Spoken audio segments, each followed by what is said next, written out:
ဓမ္မပဒပါဠိတော်ပုပ္ပဝဲမှာလာရှိတဲ့ပါဝေယကလို့အမည်ရတဲ့တက္ကသိုလ်နဲ့ပတ်သက်ပြီးတော့အဲ့ဒီတက္ကသိုလ်ကိုကြီးညိုကိုးကွယ်တဲ့ဓမ္မကြီးကိုအကြောင်းပြုပြီးတော့မြတ်စွာဘုရားဟောကြားတော်မူခဲ့တဲ့တရားဂါထာတစ်ပုဒ်ရှိပါတယ်။အဲ့ဒီဂါထာကလေးကိုအခြေခံပြီးတော့ဗမာလိုခေါင်းစဉ်လေးတက်ပြီးတော့ပိဋကပေါင်းသူတော်ကောင်းတို့ကိုဒီကနေ့ညဦးဇင်းတို့ပြောသွားဖို့စီစဉ်ထားပါတယ်။တရားခေါင်းစည်းကသူအကြောင်းကိုအကြောင်းတဲ့ပြောကြည့်စမ်းပါဦးဗျာသူအကြောင်းကိုအကြောင်းမိမိတို့ရဲ့အတွေ့ထဲမှာသူတစ်ပါးရဲ့အကြောင်းတွေကိုတွေးပြီးတော့အချင်းဤအချိန်ကုန်ခဲ့တဲ့ကာလတွေများလာပါပြီသူတစ်ပါးရဲ့အကြောင်းတွေကိုတွေးပြီးတော့အကုသိုလ်ဖြစ်ပေါင်းလဲများလာပါပြီသူတစ်ပါးရဲ့အကြောင်းတွေကိုတွေးပြီးတော့မိမိတို့ရဲ့အဖို့တန်တဲ့အချိန်တွေအဖို့တန်တဲ့လုပ်ရမယ့်အလုပ်တွေလစ်ဟင်းခဲ့ပေါင်းလဲများလာပါပြီတကယ်တွေးရမယ်ကိုယ့်အတွက်အရေးကြီးတဲ့ကိုယ့်အကြောင်းကိုတွေးဖို့ကြတော့အချင်းယူရကောင်းမှမသိတွေးရကောင်းမှမသိကိုယ့်အကြောင်းကိုနားလည်ရကောင်းမှမသိပဲနဲ့နေခဲ့ရတဲ့အချိန်တွေလည်းများခဲ့လှပြီအဲ့ဒီတော့မြတ်စွာဘုရားရဲ့အလိုအားလျော်စွာလောကမှာလူရလို့ဖြစ်လာရင်ကိုယ်တယောက်တည်းရှင်သန်လို့ရတာမဟုတ်ဘူးလေကိုယ်ပတ်ဝန်းကျင်မှာတပါးသောသူတွေဆိုတာပုံသဏ္ဍာန်အမျိုးမျိုးနဲ့ရှိမနေဘူးလားရှိနေတယ်သားတွေသမီးတွေမြေးတွေမြစ်တွေရှိမယ်မိတ်ဆွေအပေါင်းအသင်းတွေဆွေမျိုးတွေရှိမယ်ပတ်ဝန်းကျင်လူသားတွေရှိမယ်ကိုယ်ကလွဲရင်တခြားသောသူတွေဟာသူတစ်ပါးပဲမဟုတ်လားအေးအဲ့ဒီလိုမိမိနဲ့သူတစ်ပါးနှစ်ဦးသားရှိကြတဲ့အခါကာလမှာသူတစ်ပါးအကြောင်းနဲ့ပတ်သက်ပြီးတော့ဘယ်လိုစဉ်းစားသင့်တယ်လဲကိုယ်အကြောင်းနဲ့ပတ်သက်ပြီးတော့ဘယ်လိုစဉ်းစားသင့်တယ်လဲဆိုတာလေးနဲ့ပတ်သက်ပြီးတော့ဘဝမှာအင်မတန်လဲအရေးပါတယ်လက်တွေ့လဲအင်မတန်ကြတယ်လို့ဦးဇင်းတို့ယူဆတဲ့အတွက်ကြောင့်မိမိတို့ကိုမိမိတို့ချမ်းသာခြင်းကြတယ်ဆိုရင်ဘုရားရှင်ကိုတော်မြတ်ရဲ့တပါးသောသူတွေနဲ့ပတ်သက်ပြီးတော့ဘယ်လိုနှလုံးသွင်းရမယ်မိမိနဲ့ပတ်သက်ပြီးတော့ဘယ်လိုနှလုံးသွင်းရမယ်ဆိုတဲ့ဆုံးမတော်မူချက်ကလေးကိုပြောခြင်းတဲ့အဓိပ္ပာယ်လေးကတော့နည်းနည်းလေးပဲဒါပေမဲ့အင်မတန်အရေးကြီးတယ်လို့ထင်တယ်သူအကြောင်းကိုအကြောင်းမြတ်စွာဘုရားဟောထားတဲ့တရားဒေသနာတော်တွေဟာကာယကံမှုနဲ့ပတ်သက်ပြီးတော့ဟောတာတွေရှိတယ်ဒီလိုမလုပ်ကြနဲ့ဒီလိုလုပ်ရင်ဆင်းရဲလိမ့်မယ်ဒီလိုတော့လုပ်ကြဒီလိုလုပ်မယ်ဆိုရင်ချမ်းသာလိမ့်မယ်လို့ကာယကံနဲ့ပတ်သက်ပြီးတော့ဆုံးမညွှန်ကြားထားတာတွေမရှိဘူးလားနောက်ဝစီကံနဲ့ပတ်သက်ပြီးတော့ဒီလိုမပြောကြနဲ့ဒီလိုပြောရင်တော့ပြစ္ဆုတ်ပန်တန်တရားနှစ်ဖြာဆင်းရဲလိမ့်မယ်ဒီလိုပြောတဲ့နဲ့ဒီလိုပြောမှချမ်းသာလိမ့်မယ်ဆိုပြီးတော့ဝစီကံနဲ့ပတ်သက်ပြီးတော့ဆုံးမထားတာကိုမရှိဘူးလားဗျရှိတယ်ဒီကနေ့ညကာယကံနဲ့ပတ်သက်ပြီးတော့သိမပြောပါဘူးဝစီကံနဲ့ပတ်သက်ပြီးတော့လည်းသိမပြောပါဘူးအရေးအကြီးဆုံးဖြစ်တဲ့မနောကံနဲ့ပတ်သက်ပြီးတော့ပြောခြင်းတယ်ဘာကြောင့်လဲဆိုတော့ကာယကံနဲ့ဝစီကံကပို့ပြီးတော့အရေးပါတယ်အရာလည်းကျယ်တယ်အဲ့ဒီဝစီကံနဲ့မနောကံကပိုးပြီးတော့အရေးပါပြီးတော့ပိုးပြီးတော့အရာကျယ်တယ်နည်းနည်းလေးစဉ်းစားကြည့်ဟောဒီပေတကြီးကိုသူတစ်ပါးအသက်မတတ်နဲ့သူတစ်ပါးဥစ္စာမခိုးနဲ့သူတစ်ပါးအိမ်ရမပြစ်မှားနဲ့လို့သိပြီးတော့ဆုံးမစရာမလိုဘူးကြားလဲကြားဘူးတယ်ကာယကံနဲ့ပတ်သက်ပြီးတော့သိရှုပ်ထွေးတာတွေမရှိဘူး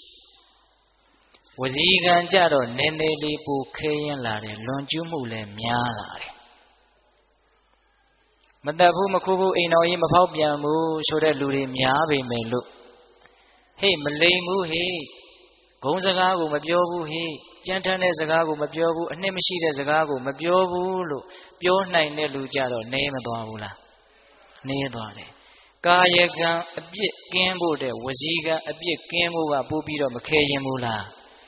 ခဲရင်နေဗျမဟုတ်တာလေးတွေကပြောမိနေတဲ့ပူပူတာတာလေးတွေလေဟုတ်လားကိုကိုပို့ပြီးတော့ချစ်စေခြင်းလို့မင်းကိုဘယ်သူကဘလို့ပြောနေတာလို့ဂုံစကားလေးတွေတခါတခါပြောမိတတ်တယ်လေဟုတ်လားကြမ်းတမ်းတဲ့စကားတွေကလည်းစိတ်လိုက်မှန်ပါတခါတခါထွက်သွားမိတတ်တယ်လေ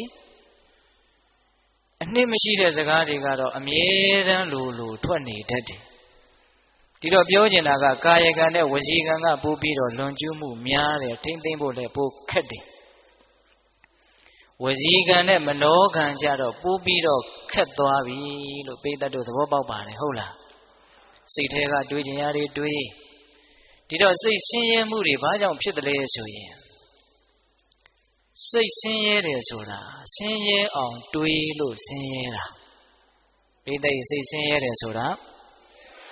ဆင်းရဲအောင်တွေးလို့ဆင်းရဲတာရှင်းရှင်းလေးပဲ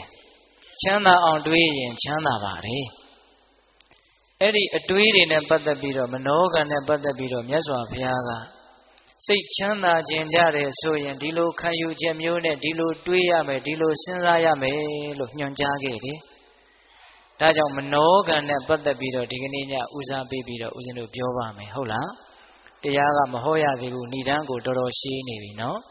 တဏှာကြီးခွဲတော့ထိုင်ကြရမယ်ဟုတ်လားဒကမာကြီးများသူအကြောင်းကိုအကြောင်းတဲ့မနောကံနဲ့ပတ်သက်ပြီးတော့ဦးစားပေးပြီးတော့ပြောမဲ့ပြောကြားချက်ဒီတရားတော်ကိုမဟောကြားသေးခင်မနာကြသေးခင်မှာတရားတော်အလုံးကိုဟောကြားတော်မူခဲ့တဲ့ဘုရားရှင်ကိုယ်တော်မြတ်ရဲ့အင်မတန်အေးချမ်းကြည်လင်တော်မူတဲ့မဟာကရုဏာကိုသိစရာတရားလုံးစုံကိုသိတော်မူမြင်တော်မူတဲ့သဗ္ဗညုတဉာဏ်ဒီဟုသောပညာကိုထိုကရုဏာကုန်ပညာကုန်နှစ်ပါးစုံတို့ဖြင့်ပြည့်စုံတော်မူတဲ့ဘုရားရှင်ကိုယ်တော်မြတ်ကိုယူသည်မြတ်တို့ရှိခိုးပူဇော်ကြအောင်စို့အားလုံးလက်ဥကလေးတွေချီထားကြဗျာကရုဏာတိတလဟရယပညာပိဇောတဝိဟတမောဟတမံ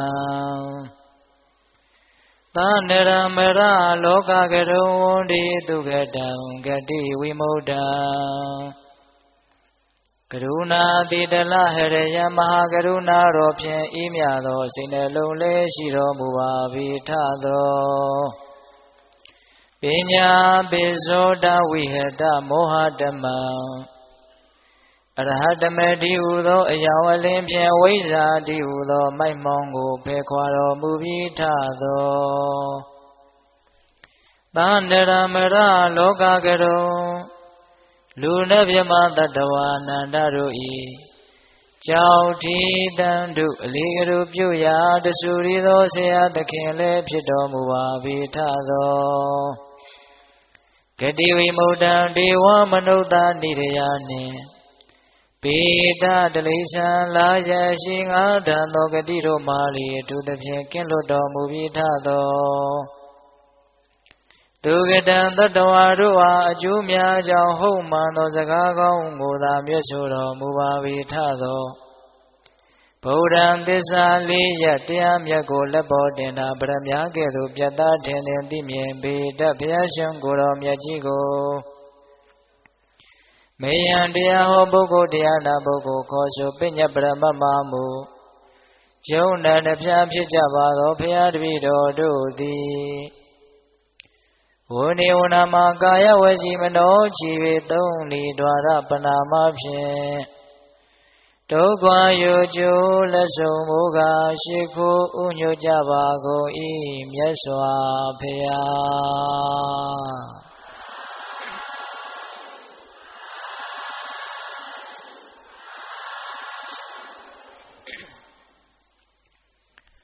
သူအကြောင်းကိုအကြောင်းနဲ့စတင်ပြီးတော့နှလုံးသွင်းကြရအောင်များနာပရိတံဝီလောမာနိနပရိတံကတာကတံ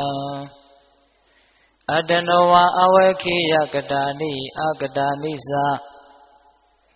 ပရိတံသူတစ်ပါးတို့ဤဝီလောမာနိမိမိအပေါ်မလျော်အောင်စိုးစိုးကားကပြောကြလာတဲ့စကားရုပ်တို့ကိုနာအဝေခိယမကြည်မနှက်စိတ်ဝဲမှတ်၍မပြတ်ခါကအောက်မေ့ဆင်ခြင်၍မနေရပရိသံသူတစ်ပါးတို့ဤ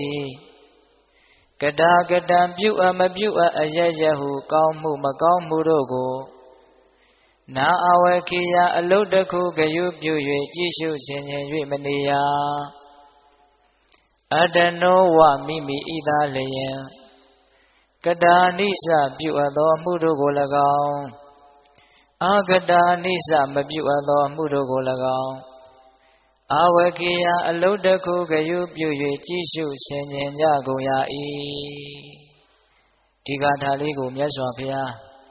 ဇေတဝန်ကျောင်းတော်မှာတရင်သုံးတော်မူခြင်းခါကာလတုန်းကဟောကြားတော်မူခဲ့တယ်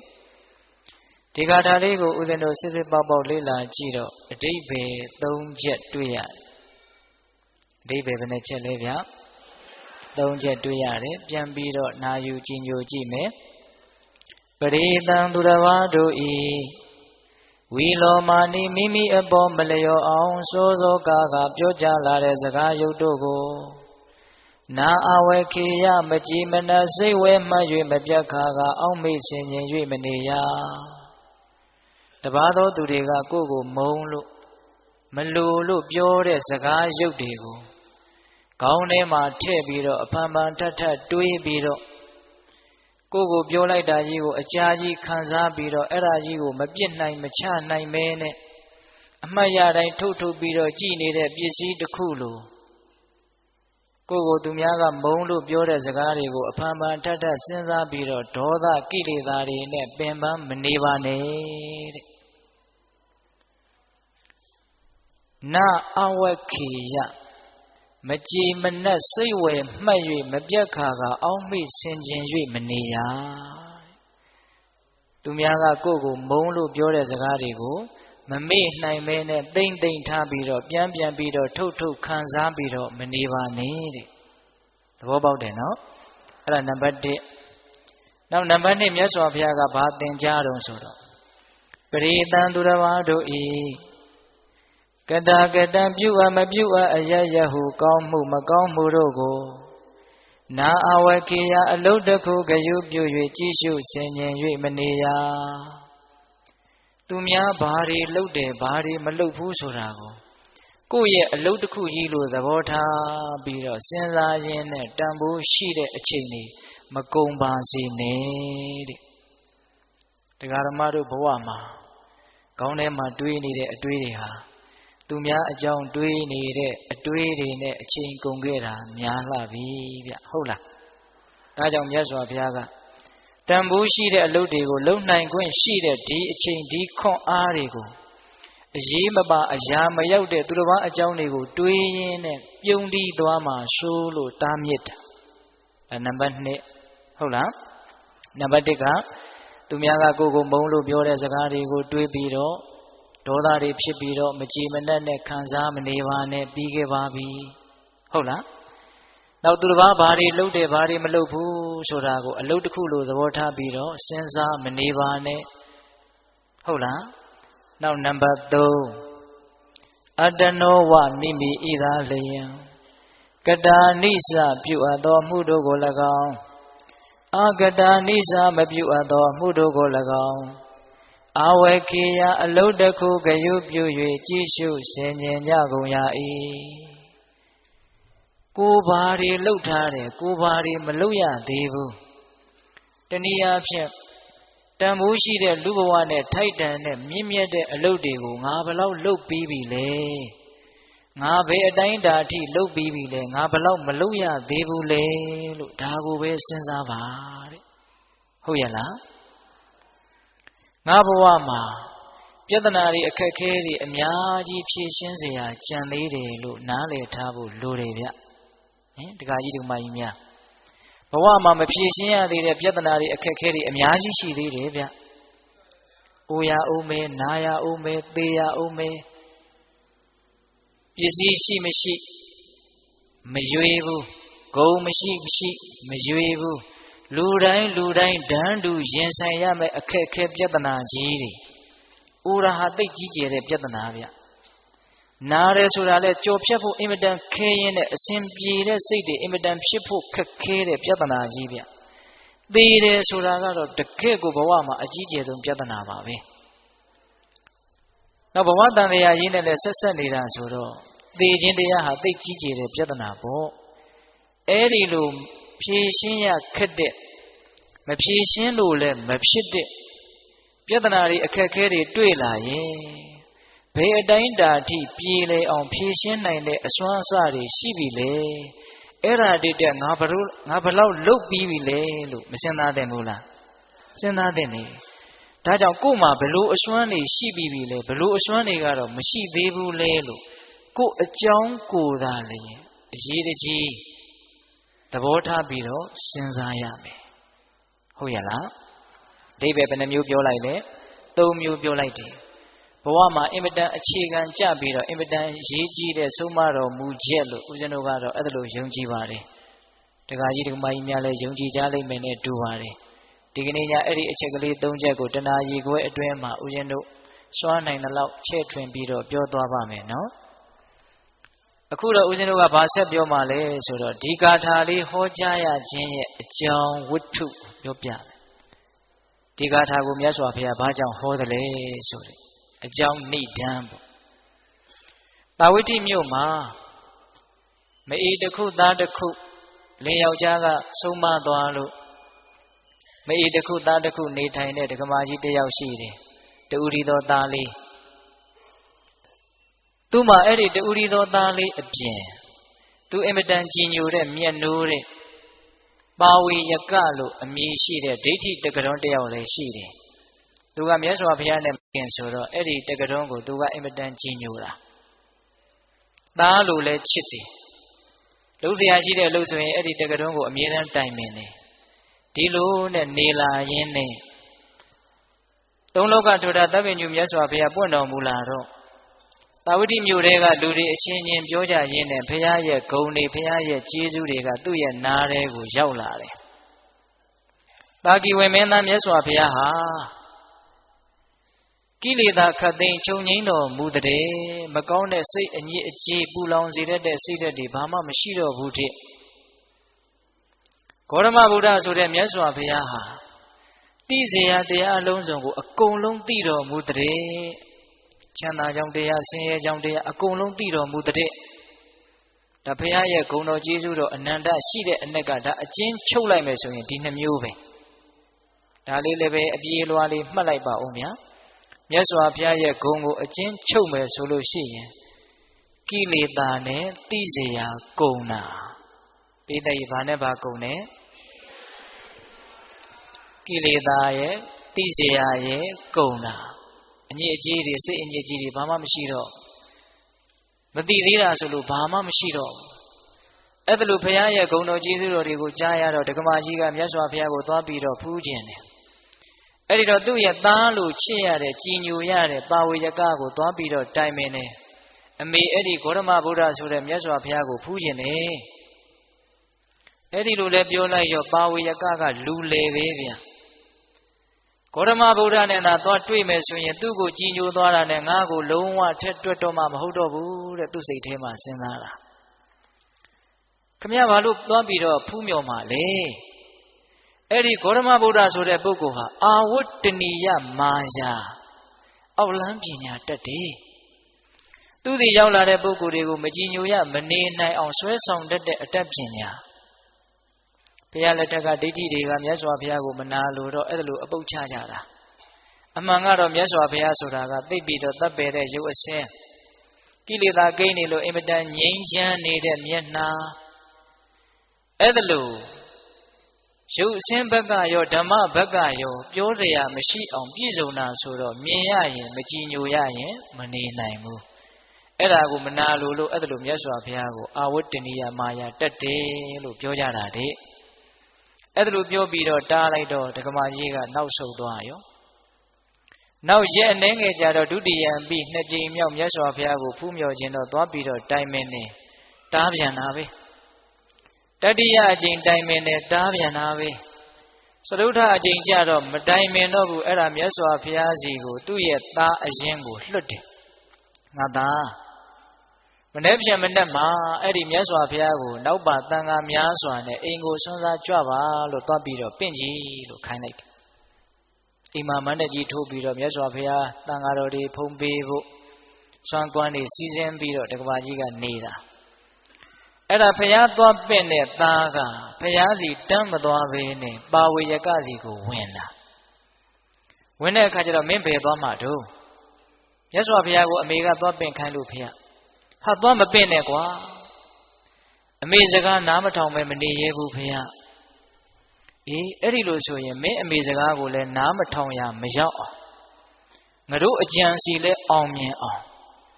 မင်းဖះစီကိုသွားပြီးတော့ပင့်တော့ပင့်ခဲ့ကွာဒါပေမဲ့လို့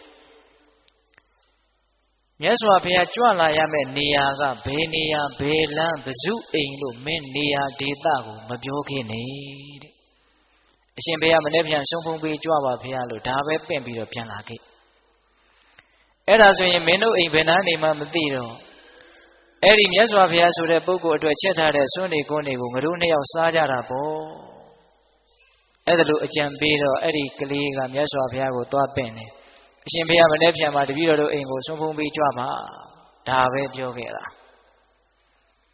နောက်နေ့မနေ့လင်းတဲ့အခါကျတော့နောက်ပါတန်ခါများစွာချမ်းရံပြီးတော့မြတ်စွာဘုရားကအိမ်တော်ကိုဆိုက်ဆိုက်မြိုက်မြိုက်ရောက်လာတယ်ကြွလာတယ်မြတ်စွာဘုရားရောက်မလာခင်မှာတက္ကတုံးကအရင်ရောက်လာတော့ဘုရားနဲ့အယူအဆမတူတဲ့အတွက်ကြောင့်အိမ်ကန်းထဲမှာသူ့ကိုတကားပေါက်ပိတ်ပြီးတော့ကျွေးစရာရှိတာကျွေးထားတာဒကမာကြီးကအချိန်တန်တော့မြတ်စွာဘုရားရောက်လာတော့သူအံ့ဩနေတယ်နေရာကိုမပြောခဲ့ပဲနဲ့ဘယ်နဲ့ကြောင့်ရောက်လာတော့အဲ့ဒါကိုဦးဇင်းတို့စာထဲကရှင်းပြထားတယ်ဘုရားဆိုတာတဲ့နတ်ပြည်ကိုဘလို့သွားရတယ်ဆိုတဲ့လမ်းကိုလည်းသိတယ်တဲ့ဟုတ်လားဗြဟ္မပြည်ကိုဘလို့သွားရတယ်ဆိုတဲ့လမ်းလည်းသိတယ်စိတ်ဝင်စားတယ်ဆိုရင်ငရဲပြည်ကိုဘလို့သွားရတယ်ဆိုတဲ့လမ်းလည်းသိတယ်နောက်ဆုံးဘဝတန်တရားကထွက်မြောက်ရာဂတိဝိမု ക്ത လို့ဆိုရတဲ့နိဗ္ဗာန်ကိုဘလို့သွားရတယ်ဆိုတဲ့လမ်းလည်းသိတယ်တာဝိဋ္ဌိမြို့ထဲကရှိတဲ့အိမ်တအိမ်ကိုသွားရတဲ့လမ်းလောက်တော့ဘေးမသိပဲနေမှာလေတဲ့ဒီလိုလေးရှင်းပြထားတယ်ဒီတော့ဒကာရမတို့ဦးဇင်းတို့အတွက်သွားခြင်းတယ်ဆိုရင်ပန်းနိုင်အသီးသီးကိုရောက်တဲ့လမ်းတွေကိုမြတ်စွာဘုရားပြောမထားဘူးလားပြောထားတယ်ကိုကြိုက်တဲ့လမ်းကိုကိုလျှောက်ကြဖို့ပါပဲဟုတ်ရဲ့လားခုမြတ်စွာဘုရားကအိမ်ကိုရောက်လာတော့တက္ကတုံးကအံ့ဩနေတယ်အဲ့ဒါမြတ်စွာဘုရားမှုရှိတဲ့တန်ဃာတော်တွေကိုဆွန်ဖုံပေးဖို့ဆွန်ကပ်ဆွန်ဖုံပေးပြီးပြီဆိုတော့မြတ်စွာဘုရားကအနုမောဒနာတရားများဟောကြားဒကမာကြီးဆိုတာမပြောနဲ့တော့ပျော်လိုက်တာပီတိတွေနဲ့ကြည်စံအတွေ့နောက်ကျလိုက်တာအင်မတန်နူးညံ့တဲ့အင်မတန်သိမ်မွေ့တဲ့အင်မတန်သက်ပဲတဲ့အင်မတန်အဓိပ္ပာယ်ရှိတဲ့တရားစကားတွေကိုပြောကြားတော်မူတဲ့မြတ်စွာဘုရားမြတ်စွာဘုရားကလေးနဲ့တဲ့အဓိပ္ပာယ်တစ်ခုကိုပြောလိုက်တိုင်းအောက်ကသာဓုအကျဉ်းချင်းခေါ်လို့ပြောပြီးတော့ပီတိတွေနဲ့နှစ်သက်နေတာဒကမာကြီးကမြတ်စွာဘုရားကလည်းရှေ့ကတရားဟောပေါ့ဗျာအဲ့ဒီလိုဒကမာကြီးကပီတိတွေနဲ့နှစ်သက်နေပြီမလို့အိမ်ကန်းထဲမှာတကားပေါက်ပိတ်ပြီးတော့စားတောက်နေတဲ့ပါဝေယကလုံးဝမကျေနပ်ဘူးပျက်စီးသွားပြီတဲ့ငါရဲ့လက်လာဘတွင်ကြီးခန်းချောက်သွားပြီဒီဒကမာကြီးကငါ့ကိုဘယ်လိုမှကြည်ညိုတော့မှမဟုတ်တော့ဘူးမနာလိုတဲ့တရားတွေဝန်တိုတဲ့တရားတွေနှိပ်စက်ပြီးတော့မအောင်နိုင်မအီးနိုင်မဲနဲ့တကားပေါက်ကိုဖြုံကနေဖွင့်ပရိသတ်တွေတန်ဃာတော်တွေနဲ့ဝန်းရံနေတဲ့မြတ်စွာဘုရားရဲ့ရှေ့ကိုရောက်လာပြီးတော့လက်ညှိုးထိုးပြီးတော့ဘုရားကိုဆဲတယ်တဲ့အဲ့ဒီတက္ကတုံးကဘုရားကိုဆဲပြီးအားမရတော့ဒကမာကြီးကိုလည်းဆဲတဲ့အယုဒ္ဓအနတ္တတွေပြောပြီးတော့အဲ့ဒါတခါတည်းထွက်ပြေးသွားတာပါဝေယကအဲ့ဒီမှာဒကမာကြီးကစောစောကဖြစ်နေတဲ့ပီတိတွေကြက်ပြောက်ငှက်ပြောက်ပျောက်သွားပြီမရှိတော့ရှက်လိုက်တာပရိသတ်ကြားတဲ့တန်ဃာတော်တွေရဲ့ရှိဘုရားရှင်ကိုတော်မြတ်ရဲ့ရှိငါမှဒီလိုယုံညံ့တဲ့ပုဂ္ဂိုလ်ကိုကိုးကွယ်ထားရတယ်ဒီလိုယုံညံ့တဲ့ပုဂ္ဂိုလ်နဲ့မိတ်ဆွေအပေါင်းအသင်းရှိတယ်လို့သူများတွေသိကုန်ပြီမျက်နာဓာတ်နဲ့သာလှီးပစ်လိုက်ခြင်းတော့ငါတသက်လုံးကျွေးခဲ့မွေးခဲ့တဲ့ကျေးဇူးဂုဏ်ကိုမှမထောက်ငါကိုလူကြားတဲ့ပက်ပက်ဆက်ဆက်ပြောသွားတယ်ဆိုပြီးတော့ပါဝေယကရဲ့အကြောင်းကိုတွေးရင်နဲ့စောစောကဓမ္မကြောင့်ဖြစ်နေတဲ့ပီတိတွေရှိသေးသလားမရှိတော့ဘူးမြတ်စွာဘုရားရှိကဘာတွေဟောလို့ဟောနေမှန်းကိုမသိတော့ဘူးအဲ့ဒါလောက်ထိဖြစ်သွားတာအဲ့ဒီမှာမြတ်စွာဘုရားကဟောနေတဲ့ဒေသနာအစဉ်ကိုရက်ပြီးတော့ယခုနကဥစဉ်ပိဋကပေါင်းသူတော်ကောင်းတို့ကိုအကြံဉာဏ်လေးရှင်းပြခဲ့တဲ့ဂါထာလေးအဲ့ဒီမှာဟောတာဗျနော်သူတစ်ပါးဘာတွေလုပ်တယ်ဘာတွေမလုပ်ဘူးဆိုတာကိုမစဉ်းစားနဲ့သူတစ်ပါးကကိုယ့်ကိုမုံလို့ပြောတဲ့စကားတွေကိုအောက်မေ့မနေနဲ့ ကိုဘာတွေလုံနေတယ်လုံမနေဘူးဆိုတဲ့ကိုအကြောင်းကိုသာလေအရေးတကြီးစဉ်းစားစမ်းပါလို့ဒါလေးပြောပြတာနပရိသံဝီလောမနိနပရိသံကတာကတံအတနောဝအဝေခိယကတာနိအကတာနိသပရိသံသူတစ်ပါးတို့ဤဝီလောမနိမိမိအပေါ်မလျော်အောင်စိုးစိုးကားပြောကြလာတဲ့စကားရုပ်တို့ကိုနာဝေခိယမကြည်မနက်စိဝဲမှတ်၍မပြတ်ကားအောက်မေ့ဆင်ခြင်၍မနေရပရိသံသူတစ်ပါးတို့ဤကတာကတံပြုအပ်မပြုအပ်အယယဟုကောင်းမှုမကောင်းမှုတို့ကိုနာအဝေခိယအလုတ်တခုကယူပြု၍ကြည်ရှုဆင်ခြင်၍မနေရအတနောဝမိမိဤသာလျင်ကတာနိစ္စပြုအပ်သောမှုတို့ကို၎င်းအကတာနိစ္စမပြုအပ်သောမှုတို့ကို၎င်းအဝေခိယအလုတ်တခုကယူပြု၍ကြည်ရှုဆင်ခြင်ကြကုန်ရာတည်း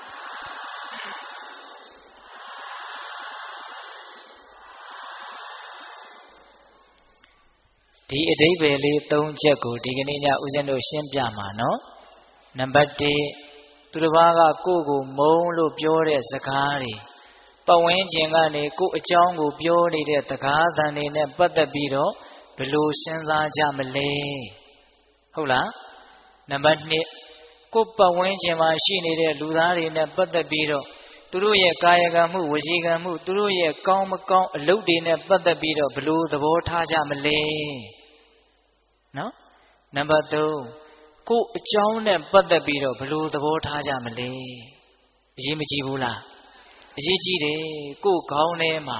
သူများအကြောင်းတွေရှိခြင်းရှိသူများအကြောင်းမရှိရင်ကိုအကြောင်းရှိတယ်ဘယ်ဟာကအရှိများလဲ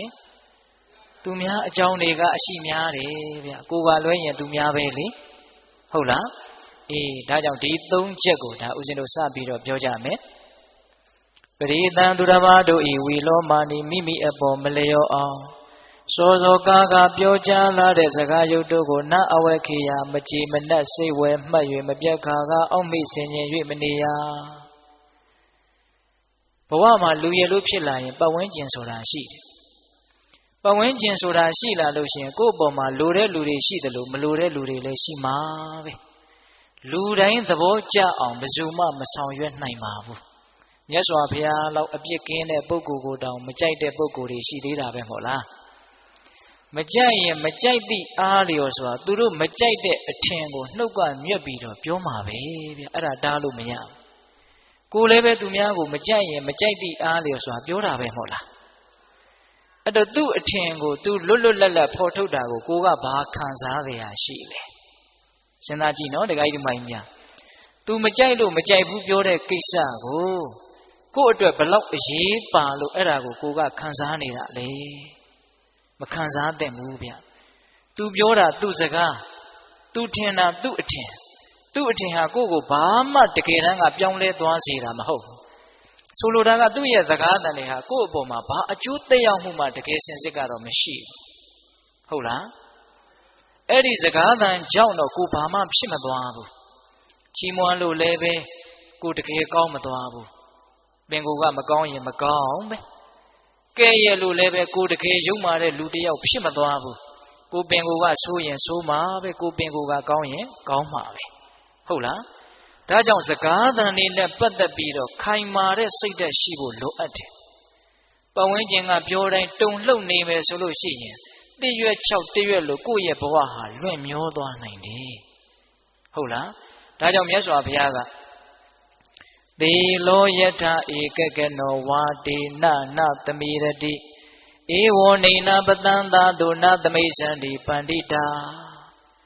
အမျှော်မြင်ကြီးတဲ့လူဉာဏ်ရှိတဲ့လူဆိုတာပတ်ဝန်းကျင်ကထွက်လာတဲ့ချီးမွမ်းခြင်းကဲ့ရဲ့ခြင်းစကားသံတွေကိုမတုံလှုပ်သင့်ဘူးတဲ့ဥပမာဘာနဲ့တူလဲဆိုရင်တခဲနဲ့ကြောက်သားနဲ့ပြီးတဲ့ကြောက်တောင်ကြီးဟာအရက်လေးမျက်နှာကတိုက်ခတ်လာတဲ့လေတို့ကြောင့်မတုံလှုပ်တယ်လို့မျိုးပဲတဲ့ဉာဏ်ရှိတဲ့လူဆိုတာအဲ့ဒါပတ်ဝန်းကျင်ကလေသူများရဲ့နှုတ်ဖျားကနေပြီးတော့အတန်တီးဟူသောလေတွေကတော့ကိုယ်စီကိုတိုက်ခတ်လာမှာပဲလေကိုကအဲ့ဒါတုံလှုပ်နေမယ်ဆိုလို့ရှိရင်ကိုယ့်ရဲ့ဘဝဟာဘာမှခိုင်မာမှုမရှိတော့ဘူး အဲ့တော့သူများပြောတိုင်းခံစားမနေနဲ့ခံစားနေရင်ကိုယ်မှာဒေါသဖြစ်တဲ့အချိန်ကုန်တယ်ဘာအကျိုးမှမရှိမခံစားဖို့ရာကလည်းကိုကနှလုံးသွင်းမှန်ဖို့လိုသေးတယ်ဘယ်လိုနှလုံးသွင်းရမှာလဲဆိုတော့အဲ့ဒီစကားသံတက်တက်ကြောက်တော့ငါဘာမှပြောင်းလဲမသွားဘူးဆိုတဲ့အချက်သူကောင်းတယ်ပြောလို့လည်းတကယ်ကောင်းတာမဟုတ်သူဆိုးတယ်ပြောလို့လည်းကိုတကယ်ဆိုးသွားတာမဟုတ်ဘူးကိုကတော့ငကိုအတိုင်းပဲသူထင်တာသူ့အထင်ပဲလေသူပြောတာသူ့အပြောပဲလေဟုတ်လားတချို့ဒါကိုသဘောမပေါက်တော့ကဲ့ရဲ့တန်ကိုမခံနိုင်လို့ရှက်လွန်းလို့ဘဝကိုအဆုံးစီရင်သွားတဲ့လူတွေတောင်ရှိတယ်ဟုတ်လားချီးမွမ်းတဲ့တွေကိုမခံနိုင်လို့အောက်ခြေတွေလော့ပြီးတော့တဲဟုတ်တဲ့ငါပဲဆိုပြီးတော့မတူမတန်တယ်လို့ပတ်ဝန်းကျင်ကိုဆက်ဆံသည့်အထိမိုက်မဲတဲ့လူတွေရှိတယ်ချီးမွမ်းခြင်းကဲ့ရဲ့ခြင်းလေပြင်းကြားမှာမရှုမလားကြဆုံးသွားတာဟုတ်လားဒါကြောင့်ဘေးကဘာပြောဒါလေးနဲ့ပတ်သက်ပြီးတော့အတူယူစရာအားကျစရာလေးဦးဇင်းတို့ပြောပြခြင်းတယ်မြတ်စွာဘုရားလက်ထက်ကယဟန်တော်လေးတစ်ပါးတောရဆောက်တည်ပြီးတော့တောအုပ်ရဲ့တနေရာမှာသင်္ကန်းကျောင်းလေးဆောက်ပြီးတော့ရွာနဲ့မနီးမဝေးတည်င်းသုံးပြီးတော့နေတာထူးခြားတာကဘာလဲဆိုတော့အဲ့ဒီရွာကအိမ်တအိမ်ကဒကာဒကမတွေနဲ့အဲ့ဒီယဟန်တော်လေးကအင်မတန်ရင်းနှီးတယ်အင်မတန်ခင်တယ်ခင်တော့တခါဆိုအဲ့ဒီအိမ်ကိုသွားပြီးတော့လဲတယ်တရားစကားပြောတယ်အိမ်ကလူတွေကလည်းသူ့ကိုသားလို့ညီလို့အကိုလို့ချစ်တယ်ခင်တယ်ကြည်ညိုတယ်ပေါ့ဟုတ်လားအဲ့ဒီလိုနဲ့တခါတလေဆိုသူကညစ်နဲ့မှပြန်တယ်အဲ့ဒီအိမ်မှာပဲနေတာအဲ့ဒီလိုနဲ့ဆက်ဆံမှုကသိရင်းနှီးလွန်းတော့အဲ့ဒီသင်္ကန်းကျောင်းလေးနားမှာရှိတဲ့တစ်ပင်ကိုစောင့်တဲ့တစ်ပင်ဆောင်နှက်ကစိုးရိမ်တယ်ဒီယဟန်လေးရဲ့ပုံမှာသူကမေတ္တာရှိတယ်ဗျဒီယဟန်လေးအဲ့ဒီအိမ်ကိုအင်မတန်ရင်းနှီးတာပဲရင်းနှီးလွန်းအားကြီးပြီးတော့ပျက်စီးသွားရင်တော့ဒုက္ခအဲ့ဒီလိုယဟန်တော်လေးအပေါ်မှာကောင်းစီခြင်းနဲ့စိတ်ရှိတဲ့အတွက်ကြောင့်ပျက်စီးမှဆိုးလို့ဆိုပြီးတော့အဲ့ဒီအိမ်ကိုမသွားအောင်ဆိုပြီးတော့ဘာလုပ်တယ်လဲဆိုတော့အဲ့ဒီနတ်ကအဲ့ဒီယဟန်တော်လေးနဲ့ရင်းနှီးတဲ့အိမ်ကဒကမဟန်ဖန်ဆင်းပြီးတော့နတ်ကဖန်ဆင်းတာနော်ဒကမဟန်ဖန်ဆင်းပြီးတော့အဲ့ဒီယဟန်တော်လေးစီကိုရောက်လာတယ်ရောက်လာတော့ကိုတော်လေးကအဲ့ဒါကိုနတ်လို့ဘယ်သိမှလဲသူ့အိမ်ကဒကမပဲလို့ထင်တာအဲ့ဒီမှာဒကမကလျှောက်တယ်တဲ့အရှင်ဘုရားလမ်းစုံလမ်းကွာလမ်းလေးကွာလူတွေဆုံတိုင်းယထာစိတ်တွေမှာဥယျာဉ်တွေအပန်းဖြေတဲ့နေရာတွေမှာလူတွေစုပြီးတော့အရှင်ဘုရားနဲ့တပည့်တော်ကိုဘာလို့ညာလို့ပြောနေကြတယ်တဲ့ပိဋကရေဘယ်သူကပြောတာတော့နတ်ကပြောတာဘယ်သူပုံစံဖန်ဆင်းပြီးတော့ပြောနေတာလဲဒကမပုံစံဖန်ဆင်းပြောနေတာတော်ယုံတန်ယုံလူဆိုရင်အဲ့ဒီယဟန်တော်လေးနေရာမှာနေကြည့်ဘလောက်တုန်လှုပ်သွားမလဲဒကမကြီးကိုယ်တိုင်လာပြောနေတာနော်အဲ့ဒီလိုပြောတော့အဲ့ဒီယဟန်တော်လေးကပြန်ပြောတဲ့စကားကအင်မတန်အနှစ်ရှိသူဉာဏ်ဘလောက်ကြီးသလဲလောကရဲ့အပေါ်မှာသူဘလို့ရှုမြင်ထားသလဲဆိုတာကိုခံမှန်းလို့ရတယ်။ဘာပြန်ပြောတုံဆိုတော့ဒကမကြီးတဲ့ကိုယ့်ရဲ့နားတွေကိုပတ်ဝန်းကျင်ကစကားသံတွေဆိုတာအမျိုးစုံနေအောင်ရောက်လာနိုင်တာပဲတဲ့။အဲ့ဒါကိုတားလို့စီးလို့မရပါဘူးတဲ့။သူများပါဇက်ပေါက်တွေဘလို့လို့လိုက်ပိတ်မှာလဲ။ဟင်ဒကမကြီးအဲ့ဒီစကားသံတွေနဲ့ပတ်သက်ပြီးတော့တားလို့စီးလို့မရပါဘူးတဲ့သူဆက်ပြောတာလေးကသိစိတ်ဝင်စားစရာကောင်းတယ်ဒီနာထိုစကားကြောင့်မင်းခုမျက်နှာမသားမရသည်မှာဟုတ်တပါမဖြစ်ထိုက်ပါဘူးပတ်ဝန်းကျင်ကစကားသံတွေကြောင့်မျက်နှာမသားမရမဖြစ်ထိုက်ဘူးတဲ့နော်ဘာဆက်ပြောတော့ဒီနာဤထိုစကားသံတို့ကြောင့်ဒီနာထိုစကားသံတို့ကြောင့်အဟံငါသည်အဲ့ဒီစကားသံတွေကြောင့်ငါဟာဘာမှယုံညံ့သွားတဲ့ပုဂ္ဂိုလ်တယောက်ဖြစ်မသွားဘူးစကားသံတွေကြောင့်သူဘာမှယုံညံ့တဲ့လူတယောက်ဖြစ်မသွားဘူးစောစောကဥဒင်းပြောခဲ့တဲ့အဓိပ္ပာယ်ပေါ့နော်စကားသံတွေကြောင့်တော့ကိုဟာယုံညံ့တဲ့လူဖြစ်မသွားဘူးပင်ကိုယ်ကကောင်းရင်ကောင်းမှာပဲပေါ့ဟုတ်လား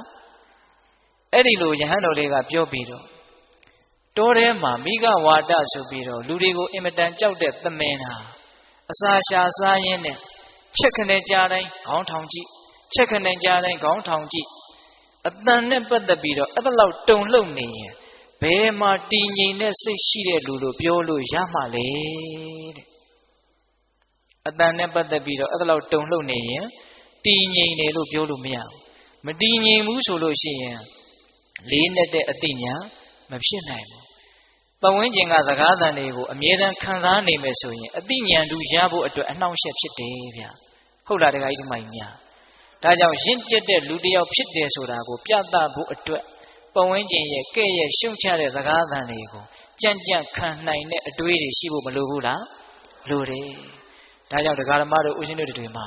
လူကြားထဲမှာနေရတာချစ်သူရှိသလိုမုန်းသူလည်းရှိမယ်ချီးမွမ်းတာရှိသလိုကဲ့ရဲ့တာလည်းရှိမယ်ဒါတွေနဲ့ပတ်သက်ပြီးတော့ငါဘာမှဖြစ်မသွားဘူးလို့နားလည်ပြီးတော့ဘာမှမဖြစ်တဲ့အရာတွေကိုဘာမှမဖြစ်သလိုပဲသဘောထားရမယ်ဘာမှအရေးမပါတဲ့အရာကိုအရေးသိပ်ပါတယ်လို့ထင်ပြီးတော့အဲ့ဒါကိုအချိန်ကုန်ခံပြီးတွေးမယ်ဆိုရင်ကိုယ့်ရဲ့ဘဝဟာယုံညံ့မှုတွေနဲ့နစ်မွန်းသွားနိုင်တယ်နော်ဟုတ်လားအေးဒါကြောင့်နံပါတ်1မုန်းလို့ပြောတဲ့စကားတွေကိုမျက်နှိုးတဲ့ပစ္စည်းတစ်ခုကိုထုတ်ပြီးတော့ကြည့်တယ်လို့မျိုးတချို့ပြန်ကြည့်နေတာဗျဘယ်တော့မှငါ့ကိုဘယ်သူကဘလို့ပြောတာမမေ့နိုင်ဘူးလေဟုတ်လားတချို့ဆိုရင်အဲ့ဒီလူငါ့ကိုဒီလိုပြောတာငါတစ်သက်လုံးမမေ့ဘူးမပြောဘူးလားအေးအဲ့ဒါကိုမြတ်စွာဘုရားကအချိန်ကုန်နဲ့လူပန်းနဲ့ဘာမှအကျိုးမရှိဘူးထုတ်ပြီးတော့မခံစားပါနဲ့တဲ့ဟုတ်ရလားအေးအဲ့ဒါပထမအဓိပ္ပာယ်ရဲ့ရှင်းလင်းချက်ဒုတိယအဓိပ္ပာယ်ဆက်ပြီးတော့သွားကြရအောင်ပရိသံသူတော်ဘာတို့ဤကတာကတံပြုအပ်မပြုအပ်အရရဟုကောင်းမှုမကောင်းမှုတို့ကိုနာအဝဲခိယအလုတ်တခုဂယုပြု၍ကြည်ရှုဆင်ញင်၍မနေရပတ်ဝန်းကျင်မှာလူတွေအများကြီးရှိတယ်ဇေယျအမျိုးမျိုးရှိတယ်ကိုကြိုက်တာကိုကိုကြိုက်တယ်လို့အသီးသီးလုပ်ပြီးတော့နေကြတာမရှိဘူးလားကိုကြိုက်တယ်လို့ပြောမယ်ကိုကြိုက်တယ်လို့လုပ်မယ်ကိုယ်စိတ်ထဲကောင်းတယ်လို့ထင်တာကိုအသီးသီးပုံစံအမျိုးမျိုးနဲ့လုပ်နေကြမှာပဲလေလူတွေကအဲ့ဒါကိုဘယ်လိုလုပ်တာကတော့ကောင်းတယ်ဘယ်လိုလုပ်တာကတော့မကောင်းဘူးလို့ကိုကဆရာကြီးတစ်တိုင်းနဲ့လိုက်ပြီးတော့ကွန်ထရိုးလုပ်လို့ရမလားအဲ့ဒါကိုကိုကမကြည်မနဲ့ဘယ်လူတော်တော်မဟုတ်လိုက်တာသူများလုပ်နေတာနဲ့ပတ်သက်ပြီးတော့ကိုကဘာဖြစ်နေလဲခံစားနေတာဟုတ်လားဒါကြောင့်သူများဘာတွေလုပ်တယ်မလုပ်ဘူးဆိုတာကိုယ့်အတွက်ဘာမှအရေးမကြီးဘူးဗျတကယ်ကတော့သူလုပ်တာသူ့ကံလေဟုတ်လားသူ့ကံဟာသူ့ကိုပဲအကျိုးပေးမှာလေရှင်းရှင်းလေးနော်ဒကာကြီးဒီမကြီးများကိုလုပ်တာကိုကံဒီကိုကိုအကျိုးပေးမယ်ဘောင်းမဲကြောင့်သူ့အကျိုးပေးမဲ့သူ့ကံတွေကိုကိုကအရေးတကြီးသွားပြီးတော့လောကုတ်ချောနေတာလေမစဉ်းစားသင့်ဘူးလားစဉ်းစားသင့်လေဗျသူများအကြောင်းတွေကိုတွေးရင်တော့များသောအားဖြင့်အကုသိုလ်ဖြစ်တာပဲများတယ်ဒါတကာကြီးဒီမကြီးများနားလည်နိုင်ပါလေအတွေ့အကြုံတွေလည်းပဲထက်ချီတလဲလဲများလာပါရော့မယ်စဉ်းစားကြည့်နော်အကုသိုလ်တွေများသောအားဖြင့်ဖြစ်တယ်စိတ်ထဲမှာလောဘတွေဒေါသတွေဖြစ်ရတယ်ဆိုတာသူများအကြောင်းစဉ်းစားလို့ဖြစ်တာဗျဟုတ်လားမုန်းတဲ့လူအကြောင်းစဉ်းစားကြည့်အဲ့ဒီလူပြေးလဲနေရင်ကိုတိတ်ပြီးတော့မကျေနပ်ချင်အဲ့ဒီလူမပြေးလဲဘူးဆိုလို့ရှိရင်မဟုတ်တဲ့အပြုံးတွေနဲ့ကျေနပ်ပြီးတော့နေတာနော်ချစ်တဲ့လူအကြောင်းစဉ်းစားမယ်ဆိုတော့ရောသူမပြေးလဲဘူးဆိုတော့ကိုကစိုးရိမ်လို့ကိုပါမပြေးလဲရောဟုတ်လားသူပြေးလဲလို့ဆိုတော့လည်းပဲလောဘတွေနဲ့ရစ်မှုပြီးတော့နေပြန်တာပဲဟုတ်လားများသောအားဖြင့်တော့သူများအကြောင်းစဉ်းစားရင်ဒေါသတွေအင်မတန်ဖြစ်ရတယ်မဟုတ်တာတွေလုပ်နေတာတွေကိုစဉ်းစားမိတော့ကြည်စမ်းလူယုံမာတွေမဟုတ်တာတွေလုပ်နေတာမစဉ်းစားဘူးလားအဲ့ဒီလူယုံမာတာမယုံမာတာမသေးကြပါမယ်လို့အဲ့ဒီတည်ငါမှအဲ့ဒါလို့တွေးနေတော့ကိုကတော့ယုံမာသွားတာအမှန်ပဲဗျာလူယုံမာတွေလို့စဉ်းစားလိုက်တော့စိတ်ထဲမှာဘာတွေဖြစ်လာလဲဒေါသတွေဖြစ်လာတယ်ဟုတ်လားကောင်းတာတွေလုပ်နေတဲ့လူတွေကိုစဉ်းစားမိတဲ့နေရာမှာတောင်မှအလကားပါကွာထောင်မြင်လို့ရာစွန့်နေတာပါအလကားစိတ်ကောင်းနှလုံးကောင်းနဲ့လုပ်နေတာမဟုတ်ပါဘူးလို့စိတ်ထဲကဒေါသတွေဖြစ်တာရောမရှိဘူးလားရှိတယ်သူများအကြောင်းတွေကလည်းကိုယ့်ရဲ့နားတဲ့စိတ်ထဲကိုပုံစံအမျိုးမျိုးနဲ့ဝင်နေတာဗျသတင်းသားတွေကလည်းဝင်နေ TV တွေကလည်းဝင်နေရေဒီယိုတွေကလည်းဝင်နေသူများအကြောင်းတွေခေါင်းနဲ့အမြင်နဲ့ရောက်မနေဘူးလားရောက်နေတယ်အဲ့ဓာတွေကိုစဉ်းစားရင်နဲ့ကိုတကယ်လုပ်ရမယ့်အလုပ်ကိုအတွက်အင်မတန်အဖို့တန်တဲ့အချိန်တွေဟာအများကြီးဆုံးရှုံးသွားတာမသေးကြဘူးလား အချိန်ဆုံးရှုံးတာမှရိုးရိုးဆုံးရှုံးတာမဟုတ်ဘူးအကုသိုလ်တွေဖြည့်ရင်းနဲ့ဆုံးရှုံးသွားတာဟင်ဒကာကြီးဒကာမကြီးများအဲ့ဒါဟုတ်လားသူများအကြောင်းစဉ်းစားရင်အချိန်ကုန်တာမှရိုးရိုးကုန်တာလားအကုသိုလ်ဖြည့်ရင်းနဲ့ကုန်တာလားအိမ်ကြတော့အေးအေးဆေးဆေးခေါင်းအေးအေးနဲ့စဉ်းစားငါရဲ့ကုန်ခဲ့တဲ့အချိန်တွေဟာသူများအကြောင်းစဉ်းစားရင်းနဲ့ကုန်ခဲ့တဲ့အချိန်တွေဘလောက်များလဲလို့စဉ်းစားကြည့်ဟုတ်ရလားဒါကြောင့်မြတ်စွာဘုရားကမဟာကရုဏာနဲ့ဆုံးမတာသူများဘာတွေလုပ်တယ်မလုပ်ဘူးဆိုတာမင်းအလုပ်မဟုတ်ဘူးတဲ့ဒါကြောင့်အဲ့ဒါကိုခေါင်းထဲထည့်ပြီးတော့အလုပ်ကြီးတစ်ခုလို့သဘောထားပြီးတော့စဉ်းစားမနေနဲ့တဲ့အပြတ်တားထားတာနော်ကိုရှင်တို့ဟောတာလားဘုရားဟောတာလားဘုရားဟောတာစိတ်ချမ်းသာခြင်းညတဲ့အကျိုးရှိခြင်းညတဲ့ဆိုရင်အဲ့ဒီတားမြစ်ချက်လေးတစ်ခုကိုသာလျှင်တိတိကျကျအ ਨੇ ဆုံးအနည်းဆက်ဆုံးဖြစ်အောင်လိုက်နာနိုင်မယ်ဆိုရင်တကယ်ကိုစိတ်ချမ်းသာကြမှာပဲမယုံရင်လက်တွေ့လုပ်ကြည့်နော်သူများအကြောင်းတတ်နိုင်သမျှခေါင်းထဲကဖယ်ထားနိုင်မယ်ဆိုရင်စိတ်အင်မတန်ချမ်းသာဖို့နီးစပ်သွားပြီဟုတ်လားတခါကြီးဒီမိုင်းများသူများအကျိုးတွေကိုဆောင်ရွက်ခြင်းနဲ့ပရဟိတစိတ်တွေစိတ်ကောင်းနှလုံးကောင်းတွေမထားရဘူးလို့ဆိုလိုတာမဟုတ်ဘူးနော်များသောအားဖြင့်သူများအကြောင်းတွေးရင်လည်းအဲ့ဒါလိုတွေးတာမဟုတ်ပါဘူးမကျေနပ်တာတွေပဲတွေးကြတာများပါတယ်နော်တခါကြီးဒီမိုင်းများဒါကြောင့်သူများဘာတွေလုပ်တယ်မလုပ်ဘူးဆိုတာကိုယ့်အတွက်ဘာမှအကျိုးမရှိတဲ့အတွက်ကြောင့်ကိုယ်လည်းတကယ်သူတို့ကိစ္စကိုဘာမှဝင်ဆွတ်နိုင်တာမဟုတ်တဲ့အတွက်ကြောင့်အကုသိုလ်တွေများတဲ့အတွက်ကြောင့်အဲ့ဒါကိုမစင်စားပါနဲ့တဲ့ဒါဒုတိယတားမြစ်ချက်ဆုံးမချက်ဟုတ်ရလားပရိသံသူတစ်ပါးတို့ဤကတာကတံပြုအပ်မပြုအပ်အယယဟုကောင်းမှုမကောင်းမှုတို့ကိုနာအဝေခိယအလုတ်တစ်ခုဂယုပြု၍ကြီးစုဆင်ញင်၍မနေရတောင်မြုပ်စတော်ကြီးအနှက်ပေးတာအင်မတန်ကောင်းတယ်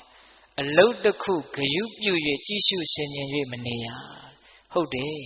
တခါတလေသူများအကြောင်းတွေကိုအလုတ်ကြီးတစ်ခုကိုလုပ်နေရတယ်လို့ထိုင်ပြီးတော့စဉ်းစားနေတာမရှိဘူးလားရှိတယ်စတော်ကြီးကသိလို့မို့ပြောတာနော်ဟုတ်လားအေးဒါကြောင့်ဦးဇင်းတို့ဒုတိယဆုံးမချက်ကိုလည်းဒီလောက်နဲ့တော်ရအောင်တတိယဆုံးမချက်ကိုနည်းနည်းလေးဦးစားပေးပြီးတော့ပြောခြင်းလို့တတိယဆုံးမချက်ကဘာလဲအတ္တနောဝမိမိဣသာလယံကတာနိစ္စပြုအပ်သောအမှုတို့ကို၎င်းအကတာနိစ္စမပြုအပ်သောအမှုတို့ကို၎င်းအဝခေယအလုတ်တခုဂယုပြု၍ကြည်ရှုဆင်ញင်ညဂုံရ၏ကိုယ်အကြောင်းကိုစဉ်းစားရမယ်ပြီးတဲ့ဘာလဲလဲကိုယ်အကြောင်းကိုစဉ်းစားရမယ်ငါဘာတွေလုပ်ထားလဲငါဘာတွေမလုပ်ရသေးဘူးလေငါဘယ်လိုအည်အသွေးရှိအောင်လုပ်တဲ့အလုပ်တွေကိုဘယ်အတိုင်းတာထိလုပ်ပြီးပြီလဲကိုယ်အကြောင်းကိုမစဉ်းစားသင့်ဘူးလားစဉ်းစားသင့်တယ်ကိုယ်အကြောင်းကိုယ်ပြဿနာကိုယ့်ဟာကိုယ်ဖြေရှင်းရမှာဗျာဘယ်သူကမှဝိုင်းပြီးတော့တစီကလေးဖြေရှင်းမပေးနိုင်ဘူးတကယ်စင်စစ်ဟုတ်လားဒါကြောင့်ကိုယ့်အကြောင်းကိုပယ်ပယ်နေနေစုံကြီးစမ်းကြီးကိုယ့်အကြောင်းကိုစဉ်းစားရမယ်အဲ့ဒီအကြောင်းကိုဦးဇင်းတို့ကဦးစားပေးပြီးတော့ပြောချင်တယ်ကိုယ်အကြောင်းကိုစဉ်းစားတဲ့နေရာမှာကိုယ်အကြောင်းကိုစဉ်းစားတဲ့အပိုင်းရှိတယ်ကိုယ့်ရဲ့အကြောင်းကိုကိုယ်သိအောင်လုပ်တဲ့အပိုင်းရှိတယ်ဦးဇင်းတို့ဒီကနေ့ညနှစ်ပိုင်းပြောသွားမယ်ကိုယ်အကြောင်းကိုစဉ်းစားရမယ်သိအောင်လည်းလုပ်ရမယ်ဒီစကားလေးတွေကအင်မတန်အနှစ်ရှိတယ်လို့ဦးဇင်းတို့ယုံကြည်ပါတယ်တည်တည်ချာချာနားဆိုင်ထောင်ကြနော်ဒကမာကြီးများကိုယ့်ရဲ့အကြောင်းကိုကိုယ်စဉ်းစားရမယ်ပြီးတော့ကိုယ့်အကြောင်းကိုသိအောင်လည်းလုပ်ရမယ်ဘယ်နှချက်လဲနှစ်ချက်ရပထမစဉ်းစားရမယ်ဆိုတာလေးကိုပြောကြည့်ရမြတ်စွာဘုရားအထက်ထက်တိုက်တွန်းပါတယ်ဗျာဦးဇင်းတို့ယဟန်တော်တွေကိုစဉ်းစားရမယ်အချက်10ချက်ဆိုပြီးတော့ဟောထားတာရှိတယ်အဲ့ဒီတဲကတစ်ချက်စိတ်ဝင်စားစရာသိကောင်းတယ်ဒကာကြီးဒကမကြီးများနဲ့လည်းပတ်သက်တယ်လို့ထင်တယ်မေငါဤရတိန်တိဝါညစ်နေတို့သည်ကထံဘူတတအဘေတုဖြစ်ဖြစ်စဉ်ဝီတိဝတ္တန္တိကုံလွန်၍သွားကြကုန်တနီဣတိဤသို့ပပ္ပစိတေနာသာသနာဝန္တန်ရှင်ယဟန်တိအဘိနံနိညမပြပိစဝခိတဗ္ဗာတိဆင်ញင်တိုက်ကုန်၏ငါရဲ့နေ့တွေရက်တွေဟာဘယ်ပုံစံနဲ့အချိန်ကုန်ခဲ့တာလဲလို့ယဟန်ဖြစ်တဲ့ပုဂ္ဂိုလ်ဟာစဉ်းစားရမယ်စဉ်းစားတာမှအမြဲတမ်းစဉ်းစားရမယ်အဘိနံအမြဲတမ်းစဉ်းစားရမယ်တဲ့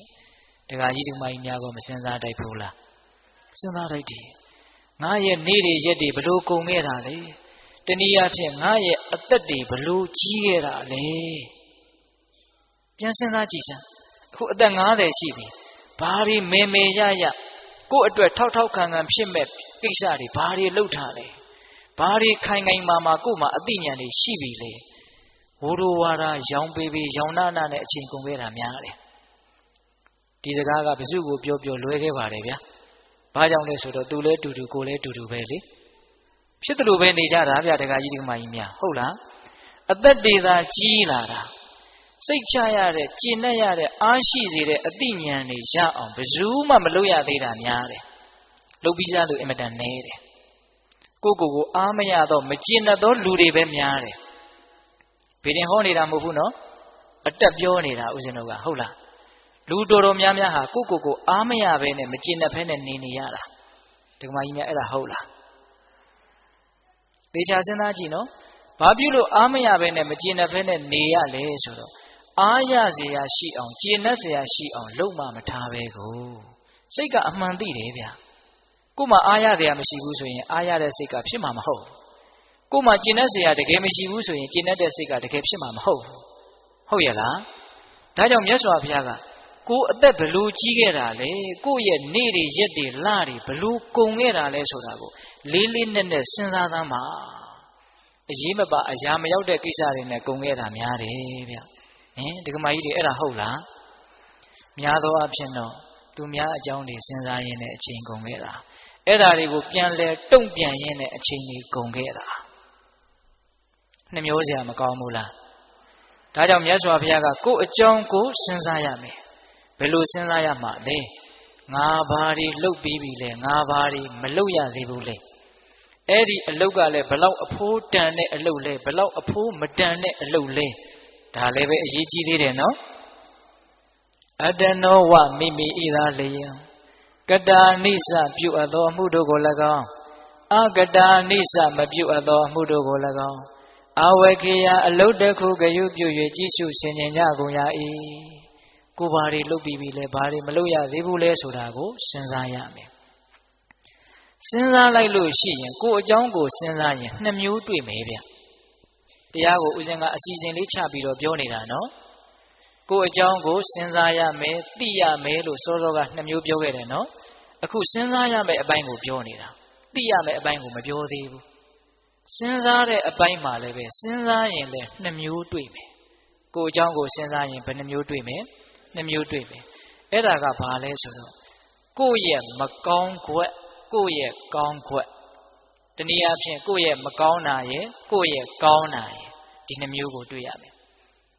တရားဓမ္မတို့ဦးဇင်းတို့ဆိုတာကောင်းတာရဲ့မကောင်းတာရဲ့ကိုရောမှွေထားတာပဲမဟုတ်လားကောင်းတာကြီးပဲလားမဟုတ်ဘူးဒါမြင်မကောင်းတာကြီးပဲလားမဟုတ်ဘူးကောင်းတာတွေလည်းရှိတယ်မကောင်းတာတွေလည်းရှိတယ်မကောင်းတာတွေကိုလည်းမကောင်းဘူးလို့သိရတယ်ကောင်းတာတွေကိုလည်းကောင်းတယ်လို့သိရတယ်မကောင်းတာကိုမကောင်းဘူးလို့ငါမယ်မကောင်းတာတွေရှိတယ်လို့စဉ်းစားမိတော့ဘာအကျိုးရှိလဲဆိုတော့ဒီမကောင်းတာတွေဟာငါ့ကိုမကောင်းကျိုးကိုဖြစ်စေမှာလို့စဉ်းစားပြီးတော့အဲ့ဒီမကောင်းတာတွေကနေလွတ်မြောက်အောင်ကြိုးစားဖို့ဒါအရေးကြီးတယ်နော်တခါကြီးမိုက်မြမကောင်းတာကိုစဉ်းစားတယ်ဆိုတာအလကားစဉ်းစားတာမဟုတ်ဘူးအဲ့ဒီမကောင်းမှုကနေယုံထွက်ဖို့ဆိုတဲ့ရည်ရွယ်ချက်နဲ့စဉ်းစားရမှာဟုတ်လားကောင်းတာကိုစဉ်းစားတယ်ဆိုတာလည်းဘဝင်မြင့်ဖို့စဉ်းစားတာမဟုတ်ဘူးအဲ့ဒီကောင်းတာကိုစဉ်းစားလိုက်တော့ငါတန်တယ်ပဲကောင်းတာတွေလည်းရှိပါလားဆိုတော့ပီတိတွေနဲ့အားဖြစ်လာတယ်အားဖြစ်ဖို့အတွက်စဉ်းစားရတာမကောင်းတာကိုကြတော့ယုံထွက်ဖို့စဉ်းစားရတာကောင်းတာကိုကြတော့ရှစ်ဆက်ဓာတ်တဲ့ကောင်းခြင်းစိတ်တွေပေါက်လာအောင်အားဖြစ်ဖို့စဉ်းစားရတာတူသလားမတူဘူးမြတ်စွာဘုရားကတော့ဥပမာနဲ့ပြောတယ်ဗျာအင်မတန်လှခြင်းပခြင်းနဲ့လူလင်ပြိုလုံးမပြိုကလေးရေမိုးချိုးပြီးတော့ဘာလုပ်တော့ဆိုမှန်ကြည့်မယ်လေမှန်မကြည့်ဘူးလားကြည့်တယ်နော်ဒီလူတွေနေတိုင်းအသက်ကြီးတာကြည့်တယ်မှန်ကတော့နေတိုင်းကြည့်ကြမယ်ထင်ပါတယ်ဒီကမကြီးများမှန်ကြည့်တဲ့နေရာမှာရည်ရွယ်ချက်နှမျိုးရှိတယ်ဗျအမလီဦးစင်းရဲ့မှန်ကြည့်တာများကြီးကြီးကျယ်ကျယ်ရည်ရွယ်ချက်နှမျိုးရည်ရွယ်ချက်တွေဘာတွေများပြောနေရသေးလားလို့မအောင်မင်းနဲ့ရည်ရွယ်ချက်နှမျိုးရှိတယ်ဗျဒီကမကြီးများမှန်နေတိုင်းကြည့်နေတာအဲ့ဒီရည်ရွယ်ချက်ကလေးပြောနိုင်မလားမသိမှန်ကြည့်တဲ့ရည်ရွယ်ချက်နံပါတ်1 မျက်နှာပေါ်မှာမတင့်တယ်တာတွေမတက်ရတာတွေမြင်လို့မကောင်းကြည့်လို့မကောင်းတာတွေတွေ့လို့ရှိရင်အဲ့ဒါတွေကိုဖယ်ရှားပစ်ဖို့ဟုတ်လားအညစ်အကြေးတွေမြန်ပေးနေလားမျက်ဝတ်တွေမြန်ထွက်နေလားဟုတ်လားအဲ့ဒါတွေမကောင်းတာတွေရှိနေရင်ဘာလို့ပစ်ဖို့လဲဖယ်ရှားပစ်ဖို့သုတ်သင်ပစ်ဖို့တန်ရှင်းသွားအောင်လုပ်ဖို့အဲ့ဒါပထမရည်ရွယ်ချက်နောက်ဒုတိယရည်ရွယ်ချက်ကဘာလဲဒီကမာကြီးများပြောပါဦးမြတ်ဒုတိယရည်ရွယ်ချက်ကတော့ပိုးပြီးတော့လှတဲ့လှအောင်ပြင်ဖို့ဟုတ်တယ်မဟုတ်လားကြည့်ကောင်းနေတာတွေကိုပိုးကြည့်ကောင်းသွားအောင်လုပ်မယ်လေမျက်လုံးဆိုရင်လည်းမျက်လုံးနဲ့ဆိုင်ရာလှတဲ့လှအောင်ပေါ့နော်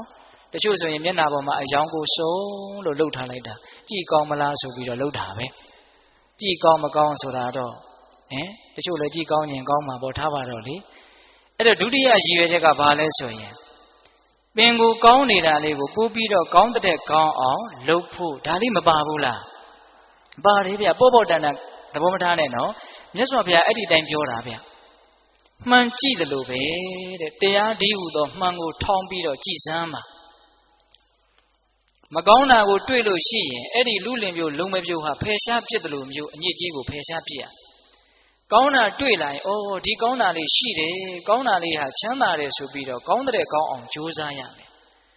မကောင်းတာကိုတွေ့တော့ဖယ်ရှားတယ်ဆိုတာဘယ်လိုစိတ်ဓာတ်မျိုးနဲ့ဖယ်ရှားရမှာလဲဆိုတော့ဘုရားကတော့ဥပမာတွေအမျိုးမျိုးပေးတတ်လွန်းတယ်ဗျာရေမိုးချိုးပြီးတော့ထားတဲ့လူတယောက်ရဲ့လေပင်ကိုမွေးသေးကောင်ပုတ်တို့ခွေးသေးကောင်အပိုင်းအစအပုတ်တွေတစ်ခုခုလေပင်ဆွဲပေးတယ်ဆိုလို့ရှိရင်အဲ့ဒါကြီးကိုဆက်စုပ်တဲ့စိတ်ရွံရှာတဲ့စိတ်နဲ့တခါတည်းကိုဖယ်ပစ်ဖို့ကြိုးစားမှာပဲမဟုတ်လားအဲ့ဒါလိုမျိုးစိတ်ထားရမယ်တဲ့မကောင်းတာများတကယ်လို့တွေ့ခဲ့မယ်ဆိုရင်ဒါကိုအကြောင်းကိုစဉ်းစားတဲ့အပိုင်းတွေကိုပြောနေတာနော်မြတ်စွာဘုရားကတော့အမျိုးမျိုးဟောပါတယ်ဦးဇင်းတို့ဒွေတာဝိတကသုတ်တံဆိုတာရှိတယ်ဗျအဲ့ဒီမှာမကောင်းတဲ့အတွေးတွေမကောင်းတဲ့အကြံတွေမကောင်းတာတွေတွေ့ရင်တဲ့မြတ်စွာဘုရားကစဉ်းစားပါတယ်တဲ့ဘယ်လိုစဉ်းစားလဲဆိုတော့ဒီမကောင်းတာကြီးဟာငါအတွက်လည်းအကျိုးမရှိဘူးသူများအတွက်လည်းအကျိုးမရှိဘူးဟုတ်လားအေးဆင်းရဲစေတဲ့ပင်ပန်းစေတဲ့ငြိမ်းချမ်းဖို့မဖြစ်ဘူးလို့တွေးပြီးတော့သူပယ်လိုက်တာပဲတဲ့အဲ့ဒါလို့တွေးလိုက်လို့ရှိရင်ရော့သွားတယ်မကောင်းတဲ့စိတ်တွေဟာနွားကြောင်းတဲ့နွားကြောင်းသားဟာသူများရဲ့စိုက်ခင်းတွေကိုမစားဖို့နွားကိုဂယုတစိုက်တခါတည်းဒုတ်တွေပါနေနဲ့ပြစ်ခတ်ပြီးတော့ထိန်းချောင်းတယ်လို့မျိုးပါပဲတဲ့မကောင်းတဲ့အတွေးတွေမကောင်းတဲ့စိတ်ဓာတ်တွေအဲ့ဒီရဲ့အန္တရာယ်ကနေကာကွယ်လိုက်ရတာသဘောပေါက်တယ်နော်အေးဒါကြောင့်မကောင်းတာတွေ့ရင်လွတ်မြောက်ဖို့ဆိုတဲ့စိတ်ကူးနဲ့ကိုယ့်အကြောင်းကိုစဉ်းစားရတယ်ကောင်းတာတွေ့ရင်တော့အားဖြစ်ဖို့ဒီစကားလေးလည်းမမေ့နဲ့နော်မကောင်းတာကိုလွတ်မြောက်ဖို့ကောင်းတာကြတော့အားဖြစ်ဖို့အဲ့ဒါလေးနဲ့ပတ်သက်ပြီးတော့ဒကာဓမ္မတို့ဦးဇင်းတို့တွေနီးယူစရာလေးအတုယူစရာလေးဇတ်တော်လေးတစ်ခုပြောပြမယ်ကိုမကောင်းတာကိုကိုမြင်ပြီးတော့ကိုမကောင်းတာကိုသိပြီးတော့အဲ့ဒီမကောင်းမှုကနေယုံထွက်သွားကြတဲ့သူတော်ကောင်းတွေရဲ့အကြောင်းတခုသောဘဝတုန်းကဦးဇင်းတို့ရဲ့ဘုရားလောင်းကြီးပစ္စည်းဥစ္စာသိပြီးတော့အင်မတန်ကြွယ်ဝတဲ့တထေးသားတစ်ယောက်ဖြစ်တယ်အိမ်တော်လေးပါလေးကြာပြီးတော့နောက်တော့လူဘဝနဲ့စင်ကြယ်တဲ့အကျင့်ကိုကျင့်ဖို့မလွယ်ဘူးလို့နားလည်ပြီးတော့ပိုင်ဆိုင်မှုတွေပတ်သက်မှုတွေကိုအကုန်စွန့်ပြီးတော့တောထဲမှာရသေးဝစ်ပြီးတော့နေတာနှစ်ပေါင်းများစွာကတိုင်းပရိကံကိုစူးစမ်းအားထုတ်ပေမယ်လို့ဦးဇင်းတို့ဖရာလောင်းကြီးဇံအဘိညာဉ်မရရှာ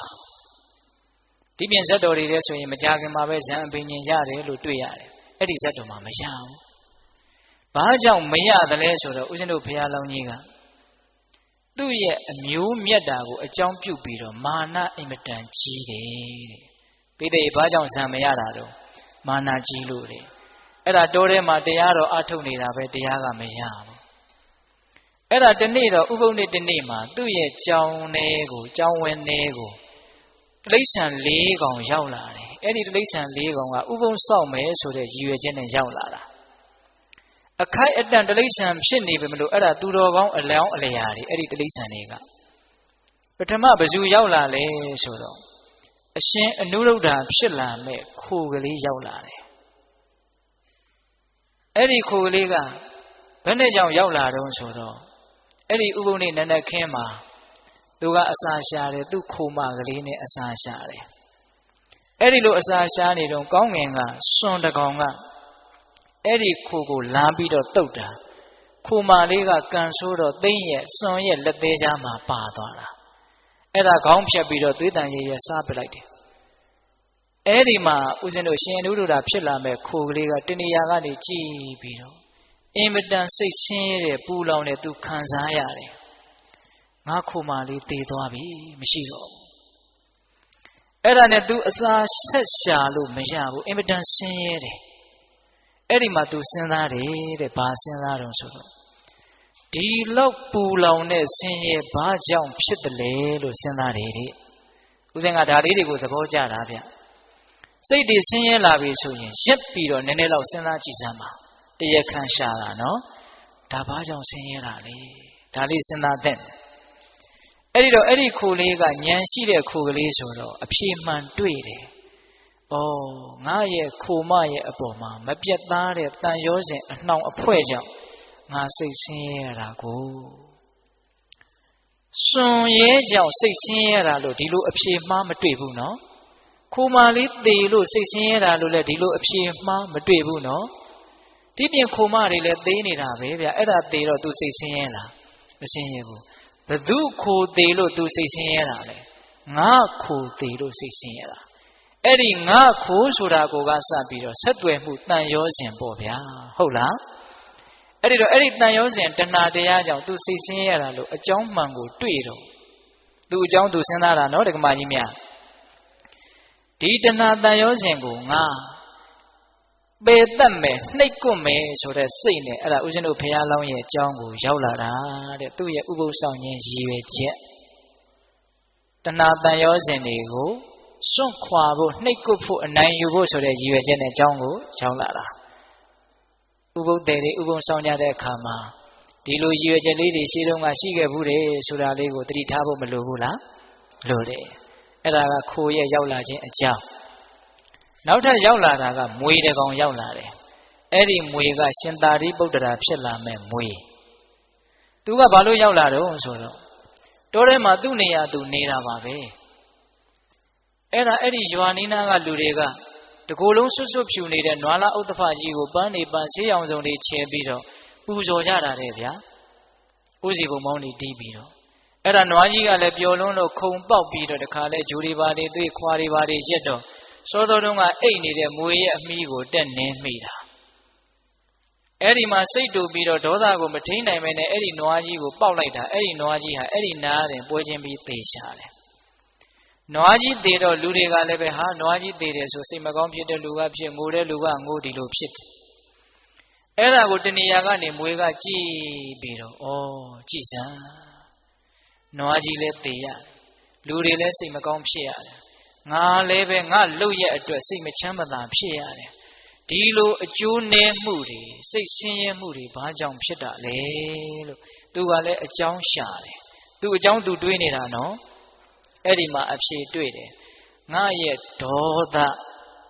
ငါရဲ့မထိန်နိုင်မသိနိုင်တဲ့ဒေါသအဲ့ဒီဒေါသကြောင့်ငါသူတစ်ပါးနှစ်ဦးသားဆင်းရဲသွားကြတာဒီဒေါသကိုငါနှိပ်ကွပ်မယ်ဆိုပြီးတော့သူကအကြောင်းကိုရောက်လာတာဥပုသ်ဆောင်ခြင်းရဲ့ရည်ရွယ်ချက်လေးတွေကောင်းတယ်နော်ဒီနေရာမှာပြောတာကတော့ကိုယ်အကြောင်းကိုစဉ်းစားကိုယ်မကောင်းမှုကနေကိုယ်လွတ်အောင်ယုံတာဆိုတာလေးကိုပြောနေတာဟုတ်လားနောက်ရောက်လာတာကမြေခွေးရှင်မဟာမောက္ကလံဖြစ်လာမဲ့မြေခွေးဘယ်နဲ့ကြောင့်ရောက်လာလဲဆိုတော့သူကတနေ့အစာရှာထွက်တယ်စင်သေးကြီးတကောင်တွေ့တယ်အဲ့ဒါသူကြိုက်ကြည့်တယ်ဘလို့မှကြိုက်လို့မရဘူးစင်ကြီးကသေးနေတာကြတော့မာတောင်းပြီးတော့နေတာနှာမောင်းကြိုက်လို့မရခြေတော့ကြိုက်လို့မရဗိုက်ကြိုက်လို့မရအဲ့ဒါနဲ့ပေါင်ကြားတဲ့ကိုကြိုက်လိုက်တော့ကြိုက်လို့ရတယ်အဲ့ဒါနဲ့အဲ့ဒီဝိဆမဲ့အပေါက်ကနေပြီးတော့ဗိုက်ထဲကိုဝင်သွားတာအဲ့ဒီမြေခွေးက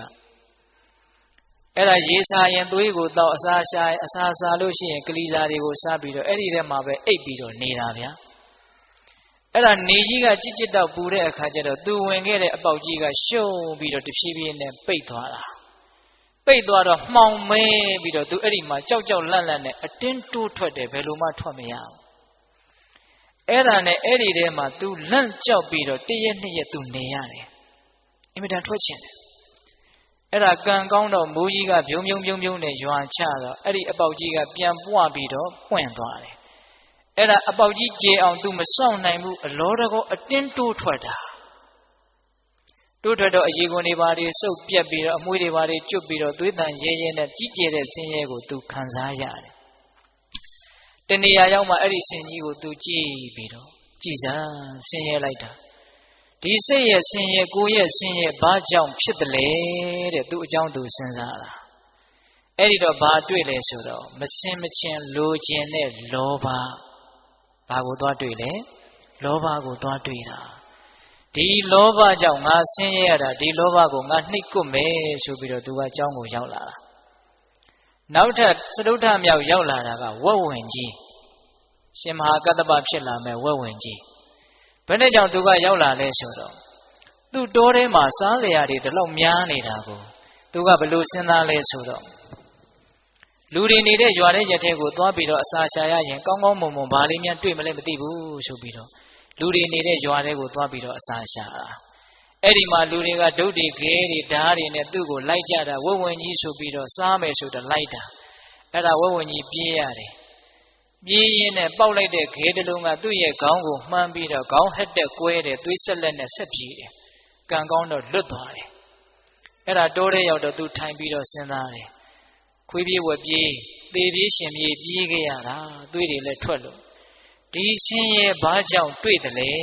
လို့သူစဉ်းစားတယ်တဲ့စဉ်းစားတော့စာထဲကသုံးနှုံထားတယ်ဗျာအတိလောဘတဲ့ပိဋကရပါတဲ့တော့အတိလောဘဆိုတာကရှိတဲ့ရှိတိုက်တဲ့လောဘထက်ပိုပြီးတော့လွန်ကဲတဲ့လောဘပေါ့ဗျာဟုတ်လား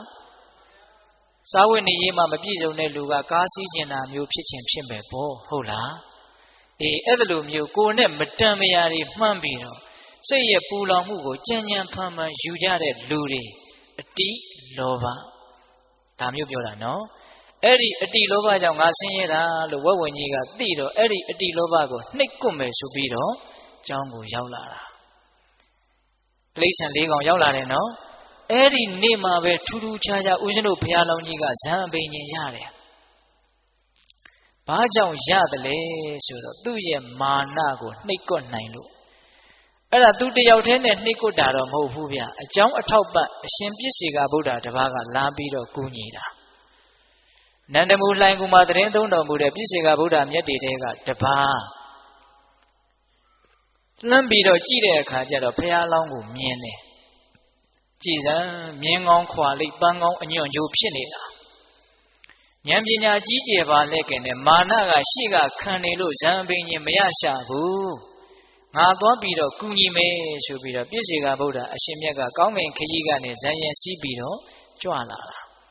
အဲ့ဒါဦးဇင်းတို့ဘုရားလောင်းကြီးကသင်္ကန်းကျောင်းလေးထဲမှာနေနေတာကျောင်းရဲ့ဘေးမှာခင်းထားတဲ့ကြောက်ဖြာကြီးပေါ်မှာအဲ့ဒီရှင်ပြည့်စေကဗုဒ္ဓအရှင်မြတ်ကတရင်သုံးတယ်ရှောတီသင်္ကန်းတန်ကြားတော့ဘုရားလောင်းယတိကကျောင်းထဲကနေထွက်လာ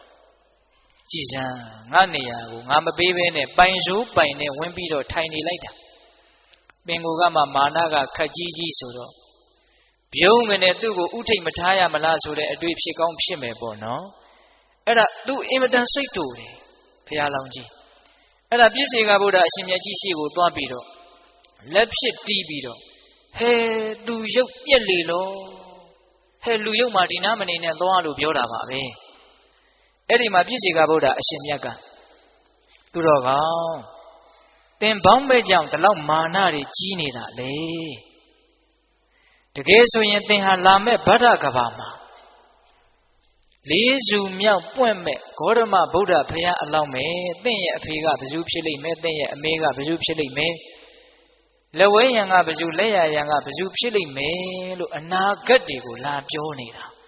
အဲ့ဒါကိုဘုရားလောင်းကြီးကမကြားတစ်ချက်ကြားတစ်ချက်မာနတွေကနားကိုပိတ်ဆို့ထားတာနေမှာပေါ့ဗျာဟုတ်လား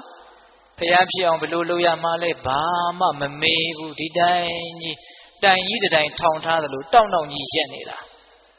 မာနကြီးတဲ့လူဆိုတာအင်မတန်ခက်ထန်တယ်အင်မတန်တောင့်တင်းတယ်နေတာထိုင်တာကြီးကိုကစားတောင့်တောင့်တင်းတင်းကြီးအဲ့လိုဖြစ်တတ်တယ်ဟုတ်လားမြင်ရရင်မနှစ်မြို့เสียပုံတရံမာနကဖြစ်စေတယ်ဟုတ်လားတခါကြီးမိုက်များကျမ်းဂန်နေတဲ့ကတော့မာနကြီးတဲ့လူကိုမြင်လို့ရှိရင်ပတ်ဝန်းကျင်ဟာအစိတ်ပြင်းထန်တဲ့မွေးတကောင်ကိုမြင်တယ်လို့မျိုးတုံ့ပြန်တတ်တယ်လို့အဲ့ဒါလိုဥပမာပေးတယ်မာနကြောက်စရာကောင်းတယ်နော်အတိညာဝင်ပေါက်တွေကိုလည်းပိတ်တတ်တယ်နော် အဲ့ဒီလိုပြည့်စေကဗုဒ္ဓအရှင်မြတ်ကဘယ်နဲ့ကြောင့်မာနကြီးနေတာတော့သင်ဘုရားလောင်းပဲလို့ပြောတာကိုဘုရားလောင်းကြီးကမကြားတစ်ချက်ကြားတစ်ချက်ဒီတိုင်းကြီးဖြစ်နေတာအဲ့ဒီတော့မှပြည့်စေကအရှင်မြတ်ကပြည့်စေကဗုဒ္ဓအရှင်မြတ်ကရုတ်တရက်ကောင်းငင်ကိုပြန်ပြီးတော့ခြေဘဝတော်မှာကတ်နေတဲ့မြူမုံတွေကိုဘုရားလောင်းရသက်ရဲ့စံကြည်ကြားကိုကြအောင်တကိုးနဲ့ဖန်ဆင်းလိုက်တယ်အဲ့ဒါမော့ကြည့်တော့မျက်နှာဘုတ်ကိုမြူမုံတွေကြအဲ့ဒီတော့မှဘုရားလောင်းကြီးကကြည်စမ်းငါမာနတွေဒါကြည်နေတာငါပါလဲသူပါလဲအဲ့ဒီမှာစဉ်းစားတာဟုတ်လားငါမာနသာကြည်နေတာငါမှဘာစွမ်းမှလည်းမရှိအဲ့ဒီလိုသူစဉ်းစားတယ်နော်အဲ့ဒါနဲ့ဒီနေ့ဒီရဲ့အထိငါဇံပင်ရင်မရတာဒီမာနကြောင့်ပဲဒီမာနကိုငါနှိပ်ကွမယ်ဆိုပြီးတော့ကျောင်းသင်္ကန်းထဲကိုဝင်သွားတာသူအမှားသူသိသွားတာနော်ပြည့်စေကဗုဒ္ဓရှင်မြတ်ကတော့ကောင်းကင်ပြန်ကြွသွားပြီငါဘာမှလည်းမမေးလိုက်ရဘူးအဲ့ဒါနဲ့သင်္ကန်းကျောင်းထဲရောက်တော့တရားနှလုံးကျင့်သုံးလိုက်တာအဲ့ဒီနေ့မှာပဲဇံပင်ရင်ရတယ်ပေးတတ်ရဲ့ကိုယ်အကြောင်းကိုစဉ်းစားပြီးတော့ကိုယ်မကောင်းတာကနေကိုယ်ဘာဖြစ်သွားတာလဲ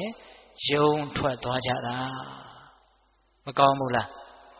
အဲ့ဒီမှာဘုရားလောင်းကကျောင်းသင်္ကန်းပြင်မဲ့ထွက်တော့ခုနတုန်းကသရဝါလေးကောင်ကိုတွေ့တယ်အကျိုးအကြောင်းမေးတယ်ပေးတတ်တို့ကိုဦးဇင်းတို့ပြောပြီးပါပြီနော်ဒါကြောင့်သူတော်ကောင်းနေဆိုတာကိုယ်အကြောင်းကိုစဉ်းစားပြီးတော့ကိုယ်မကောင်းတာကိုမှန်ကြည့်ပြီးတော့အလှပြင်းတဲ့လူလင်မျိုးလုံမပြိုးလို့မတင့်နေတာတွေမတတ်ရတာတွေကိုအမြန်ပဲဖယ်ရှားဖြစ်တဲ့အလေးရှိတယ်လို့ဒါလေးကိုသဘောပေါက်ပြီးတော့ကိုယ်မကောင်းတာကိုကိုယ်ဖယ်ရှားဖို့ကြိုးစားရမယ်ဟုတ်ရဲ့လားနောက်တစ်ချက်ကိုယ်ကောင်းတာကိုကိုယ်စဉ်းစားပြီးတော့အားဖြစ်ဖို့လဲလိုသေးတယ်ဟုတ်ရဲ့လားကိုယ်ကောင်းတာကိုကိုယ်စဉ်းစားပြီးတော့ဘာဖြစ်ရမလဲအားဖြစ်ရမယ်ဗျကိုယ်ဒါနတွေပြုထားတာမရှိဘူးလားပြန်တွေးပြီဆိုရင်ဘာဖြစ်လဲဝမ်းသာတယ်စာကာနုတ္တိဘာဝနာကိုဖြစ်တာဒါနနဲ့ဘာဝနာနဲ့ဘယ်ဟာကမြတ်လဲဒါနနဲ့ဘာဝနာနဲ့ဘယ်ဟာကမြတ်လဲဘာဝနာကမြတ်တယ်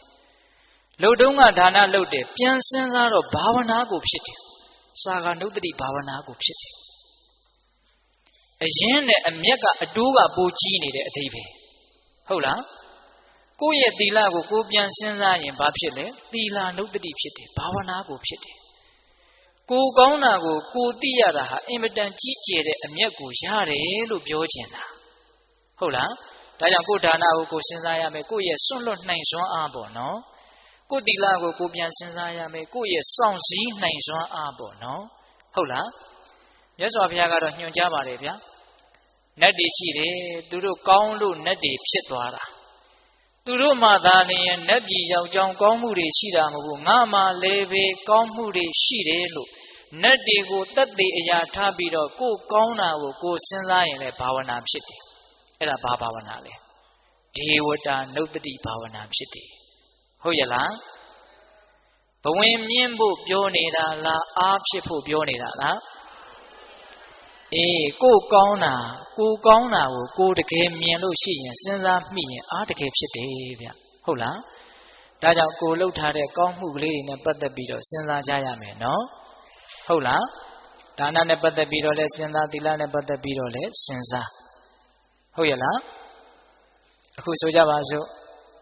ဓမ္မဒါနအလှရှင်များဒါဥစဉ်ကရှေ့ကမြင်နေတော့ပြောခြင်းစိတ်ပေါက်သွားတယ်ကိုလှုပ်လိုက်တဲ့ဒီလှုပ်ရကြောင့်တရားနာနေတဲ့ပုဂ္ဂိုလ်တွေဒီခွေကနေတစ်ဆင့်နာကြမဲ့ပုဂ္ဂိုလ်တွေအများကြီးအသိဉာဏ်တိုးတယ်လို့ကိုယ်လှုပ်ရက်ကိုကိုစဉ်းစားလိုက်ရင်စိတ်ထဲမှာအားမဖြစ်ဘူးလားအားဖြစ်တယ်အသိဉာဏ်ကိုဝေတာဗျတန်ဖိုးအရှိဆုံးကိုပေးတာဗျပစ္စည်းတွေအများကြီးပုံပေးတာတဲ့အသိဉာဏ်ကိုပေးတာကမြတ်တယ်ဗျဟုတ်ရဲ့လားဘာကြောင့်လဲဆိုတော့အသိဉာဏ်ဆိုတာတန်ဖိုးဖြတ်လို့မရဘူးပစ္စည်းဆိုတာတန်ဖိုးဖြတ်လို့ရတယ်ပစ္စည်းဆိုတာကုံသွားတဲ့သဘောရှိတယ်အသိဉာဏ်ဆိုတာကုံသွားတဲ့သဘောမရှိဘူးလူသာသေးသွားတဲ့နောက်ဘဝတိဆက်တဲ့အသိဉာဏ်ကအဲ့ဒီအသိဉာဏ်ဆက်သွားတာကိုပဲပညာပါရမီတွေထူးတယ်လို့ပြောတာပစ္စည်းဆိုတာအလွန်ဆုံးခံဒီတဘဝပဲနော်ဒါကြောင့်ပစ္စည်းတဲ့အသိဉာဏ်ကအစစအရာရာအကြီးအသွေးတာတဲ့အတွက်ကြောင့်ပစ္စည်းကိုပေးတာတဲ့တရားအသိဉာဏ်ကိုပေးတာဟာမနှိုင်းစာနိုင်လောက်အောင်အကျိုးကြီးတယ် အဲ့ဒါလို့ကိုယ့်လုပ်ရက်ကိုပြန်စဉ်းစားဖို့မလိုဘူးလားအဲ့ဒီလိုစဉ်းစားရင်ဘာဖြစ်မလဲအားဖြစ်တယ်အားဖြစ်တယ်ဒီနေရာမှာတော့ဦးဇင်းတို့ကကိုယ်တီလာကိုစဉ်းစားပြီးတော့ကိုယ်တီလာကိုမြင်ပြီးတော့အားဖြစ်သွားရဲ့အားဖြစ်သွားတဲ့ယဟန္တာမထေရမြတ်ကြီးတစ်ပါးအကြောင်းကိုအချင်းချုပ်ပြောပြမယ်ကိုအကြောင်းကိုစဉ်းစားလို့အကျိုးရှိပုံတွေပြောနေတာနော်စောတော်တုန်းကသူများအကြောင်းတွေစဉ်းစားလို့အကျိုးရုပ်ပုံတွေပြောခဲ့ပြီနော်ဟုတ်လားအခုကိုအကြောင်းကိုစဉ်းစားလို့အကျိုးရှိပုံကလေးမြတ်စွာဘုရားလက်ထက်ကယဟန်တော်တစ်ပါးသုံးတယ်သောသင်္ကန်းတစ်လုံးသောသပိတ်ဆောင်ပြီးတော့တရားနှလုံးကျင့်သုံးမယ်ဆိုပြီးတော့နေရာရှာတာတောဆက်တနေရာရွာနဲ့မနီးမဝေးမှာဂူကြီးတစ်လုံးတွေ့တယ်အဲ့ဒါနဲ့အဲ့ဒီဂူကြီးတဲကိုဝင်ကြည့်တော့ဟာဟန်ရလိုက်တာလေလုံမိုးလုံဈဉ္ဉံလျှောက်ဖို့လည်းသိကောင်းတာပဲဆိုပြီးတော့ယဟန်တော်ကအဲ့ဒီဂူထဲမှာနေမယ်ဆိုပြီးတော့နေရာယူတယ်အဲ့ဒါနေလိုက်တော့ဝမ်းမြောက်ဝမ်းသာပဲတရက်ပြီးတရက်ပီတိတွေဖြစ်လို့ဒါပေမဲ့ဝမ်းမသာနိုင်တဲ့တယောက်ရှိတယ်အဲ့ဒါကဘာလဲဆိုတော့အဲ့ဒီဂူကိုစောင့်တဲ့ဂူစောင့်နတ်သမီးကဝမ်းမသာဘူးအစကတော့သူကဒီယဟန်တော်ကတရက်နှစ်ရက်နေမှနဲ့တူပါရဲ့ဆိုပြီးတော့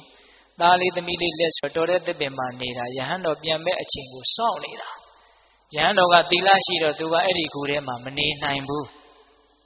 သီလရှိတဲ့ယဟန်ရဲ့အပေါ်မှာအဲ့ဒီနတ်ကမနေနိုင်ဘူးမနေနိုင်တော့သူထွက်ခွာပေးရတယ်ထွက်စီခြင်းလာပြီပြန်စီခြင်းလာပြီတရက်နှစ်ရက်နေမှနဲ့တူပါရဲ့လို့အောက်မေ့နေတာအဲ့ဒါယဟန်တော်ကဒီဝါတွင်တရင်လုံးဒီမှာတရင်သုံးမယ်လို့လဲတန်တိဋ္ဌံချလိုက်ရောအဲ့ဒီနတ်ကလုံးဝမကျေနပ်တော့ဘူးအဲ့ဒီနတ်သမီးကအဲ့ဒါနဲ့ဘာလုပ်လဲဆိုတော့ဒီယဟန်ကိုသူနှင်ထုတ်ခြင်းတယ်ဒါပေမဲ့ယဟန်ကိုနှင်ထုတ်เสียလက်ဆုပ်လက်ကင်ပြုเสียအပြစ်အနာအစာကတခုမှမရှိဘူးဖြစ်နေတယ်တကယ်လို့အဲ့ဒီယဟန်ကသီလထိုက်တဲ့လောက်ပျက်စီးနေမယ်ဆိုရင်အဲ့ဒါကိုထောက်ပြီးတော့အဲ့ဒီယဟန်ကိုဂူထဲကနေအဲ့ဒီနတ်သမီးဟာနှင်ထုတ်ပါဒါပေမဲ့အဲ့ဒီယဟန်ကသီလကအဲ့ဒါလောက်စင်ကြဲနေတယ်သူနှင်ထုတ်လို့မရဘူးဖြစ်နေတယ်အဲ့ဒါနဲ့ယဟန်ကိုသီလပျက်စီးအောင်ဆိုပြီးတော့အကောက်ကြံတယ်အဲ့ဒီနတ်သမီးကဘယ်နဲ့လုပ်တယ်လဲဆိုတော့အဲ့ဒီယဟန်ဆွမ်းခံတဲ့အိမ်ကကလေးတယောက်ကိုဝင်ပူးတယ်အဲ့ဒီနတ်သမီးကဝင်ပူးတော့ဝူဝါဝါအဲ့လိုပူးပြီးတော့ရှောက်ပြောနေတော့ဒကာကြီးဒကမကြီးများကဟာဘာဖြစ်လဲမသိဘူးအဲ့ဒီမှာပူးနေတဲ့အဲ့ဒီနတ်ကပြောတယ်တင်တို့ဆွန်းလောင်းနေတဲ့ဂူထဲမှာတရင်သုံးတဲ့ယဟန်တော်ကြီးကရှိန်ကိုလေးနင်းနေလောက်တောင်းပြီးတော့ကျွေးလိုက်ရင်ငါထွက်သွားမယ်အဲ့ဒါဆိုယောဂပြောက်ဟာကျုပ်တို့ကိုးကွယ်တဲ့ဘုန်းကြီးကရှေးကူတဲ့ဘုန်းကြီးမဟုတ်ဘူးဒါကြောင့်မို့လို့ရှိန်ကိုလည်းရှိမှာမဟုတ်ဘူးရှိန်ကိုမရှိရင်ຫນွယ်ကြိုလေးနည်းနည်းလောက်သွားတောင်းကြည့်ဘုန်းကြီးဆိုတာဆေးမကုကောင်းဘူးလေဘုန်းကြီးကိုဆေးဆရာဖြစ်အောင်လုပ်ပြီးတော့သီလပျက်စီးအောင်အကောက်ကျမ်းနေတာအဲ့ဒီနတ်သမီးကအဲ့ဒီလိုပြောတဲ့အခါကျတော့အဲ့ဒီပူးနေတဲ့နတ်သမီးကဘာဆက်ပြောတော့ဆိုတော့အဲ့ဒါလို့ဆိုရင်မြတ်ဖန်ကအဲ့ဒီယဟန်တော်ဆွမ်းခံကြွလာတဲ့အခါ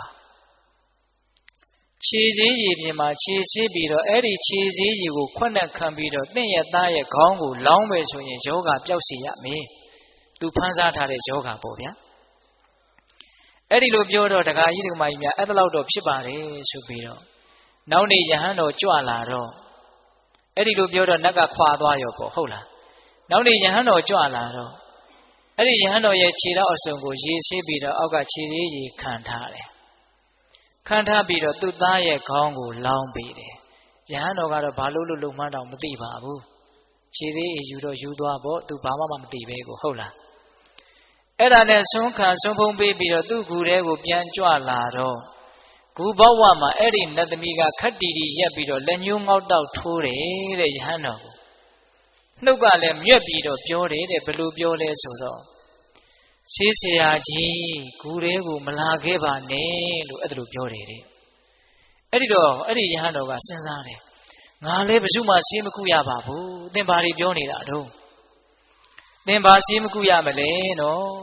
သင်ရဲ့ခြေစည်းရည်ပေးပြီးတော့သင်ဆေးကုခဲ့တာမဟုတ်လားယောဂပြောက်အောင်သင်လုပ်ခဲ့တာမဟုတ်လားအဲ့ဒီတော့ယဟန်တော်ကစဉ်းစားတယ်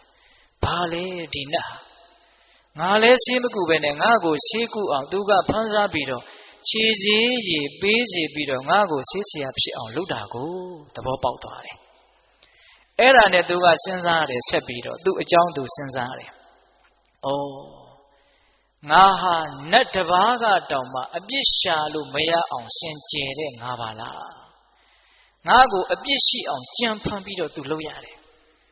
အဲ့ဒါနဲ့သူဆက်ပြီးတော့ဇက်တိုက်ကြီးဆက်ပြီးတော့စဉ်းစားတယ်ငါသိမ်ဝင်ပြီးတော့ယဟန်ဖြစ်တဲ့အချိန်ကစပြီးတော့ငါပဲသိခါဖို့မှာစေတနာနဲ့တကွလွန်ကျူးခဲ့တာမရှိဘူးငါသီလသိစင်ကြယ်တာပဲ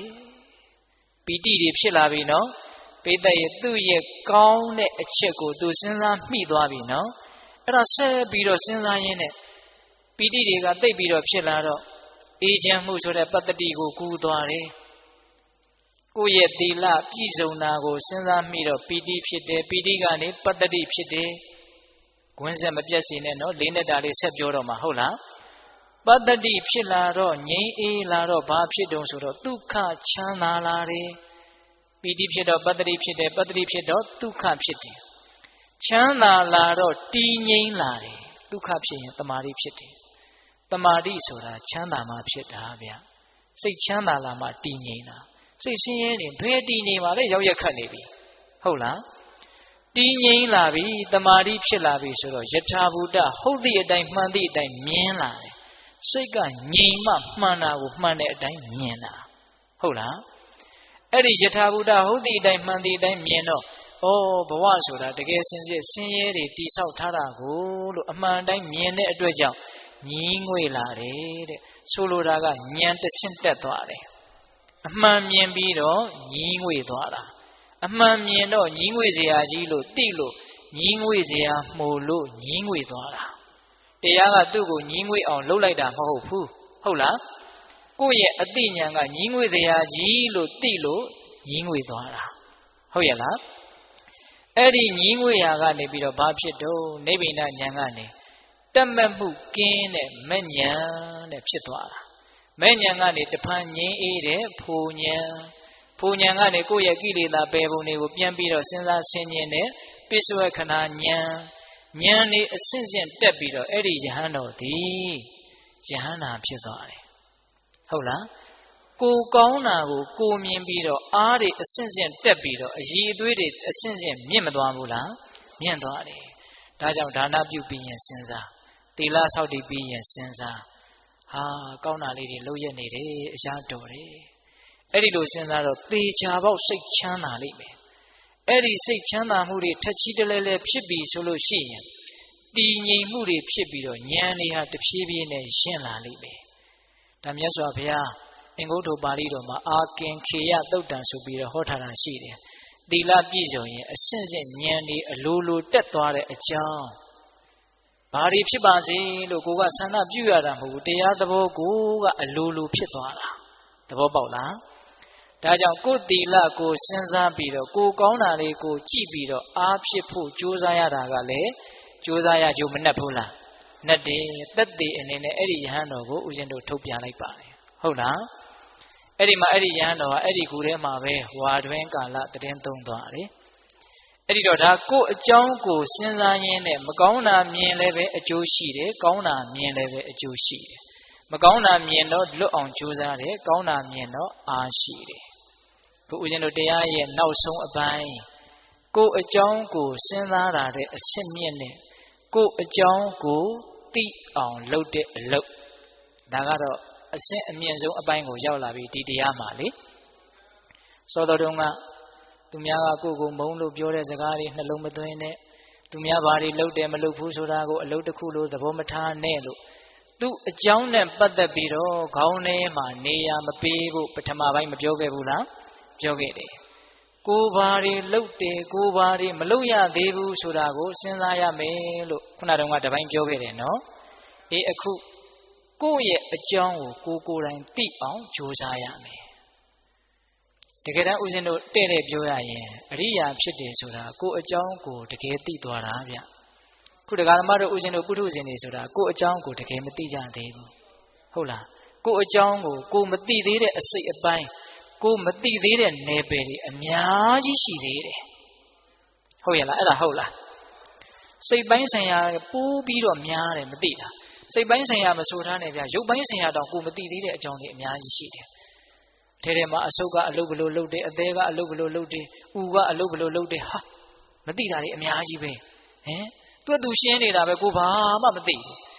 အဲ့ဒီရုပ်ပိုင်းဆိုင်ရာကိုအကြောင်းကိုတကယ်သိတယ်ဆိုရင်တောင်မှအဲ့ဒါအရိယာဖြစ်နိုင်နေဗျာနော်ကာယကတတတိဆိုတာကိုယ့်ရဲ့ရုပ်ပိုင်းဆိုင်ရာကိုအကြောင်းကိုသိအောင်ညွှန်ကြားတာမဟုတ်လားဘာမှတင့်နေတာတန့်ရှင်းတာဘာမှမရှိဘူးတကယ်စင်စစ်နာကျင်ကြိုက်ခဲတာတွေမတန့်ရှင်းတာတွေမဟုတ်တဲ့တရားတွေရှုနေတာလို့သိအောင်ဒါရုပ်ပိုင်းဆိုင်ရာဒါပဂတိမျက်စိနဲ့တော့မြင်နိုင်တယ်နော်တခါကြီးများဒါကိုအကြောင်းကိုသိအောင်လုပ်ရတဲ့အလုပ်ဟာဘယ်လောက်အကျိုးကြီးတယ်လဲဆိုတာပြောပြတာ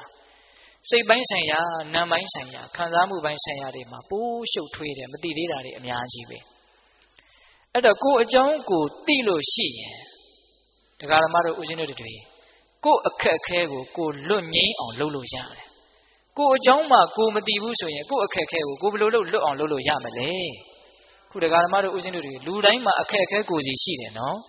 ရှိတယ်နော်ဒကာကြီးများဟုတ်လားအဲ့ဒါကိုအမှန်တိုင်းသိရမယ်အဲ့တော့အဲ့ဒီအခက်အခဲအဲ့ဒီအကျက်တဲတွေကိုပြေးလဲခြင်းနဲ့ဆိုရင်ကိုအကြောင်းကိုသိအောင်ကြိုးစားရမယ်ဒါကဟောဟာရတစ်မျိုးနဲ့နားလည်အောင်ပြောတာတကယ်စင်စစ်ကိုအကြောင်းကိုသိအောင်ကြိုးစားတယ်ဆိုတာတတိပဋ္ဌာန်တရားကိုအားထုတ်ရတယ်လို့ပြောတာပါပဲဟုတ်လားခုတတိပဋ္ဌာန်တရား၄ပါးရှိတယ်လေရုပ်ပိုင်းဆိုင်ရာကိုသိအောင်ကြည့်ပြီးတော့သိအောင်လုပ်နေတဲ့တတိပဋ္ဌာန်ဟုတ်လားကာယ ानु ပတနာတတိပဋ္ဌာန်နောက်ဝေဒနာပိုင်းဆိုင်ရာသိတယ်နောက်စိတ်ပိုင်းဆိုင်ရာသိတယ်နောက်တရားသဘောဆိုင်ရာ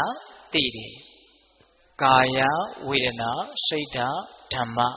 ဟုတ်လားအဲ့ဒီမှာယုတ်ကပထမဦးဆုံးသိထင်ရှားတဲ့အတွက်ကြောင့်ပထမဦးစွာယုတ်ပိုင်းဆိုင်ရာကိုအရင်သိအောင်ကြည့်တဲ့အလုပ်ကိုအရင်လုပ်ရတယ်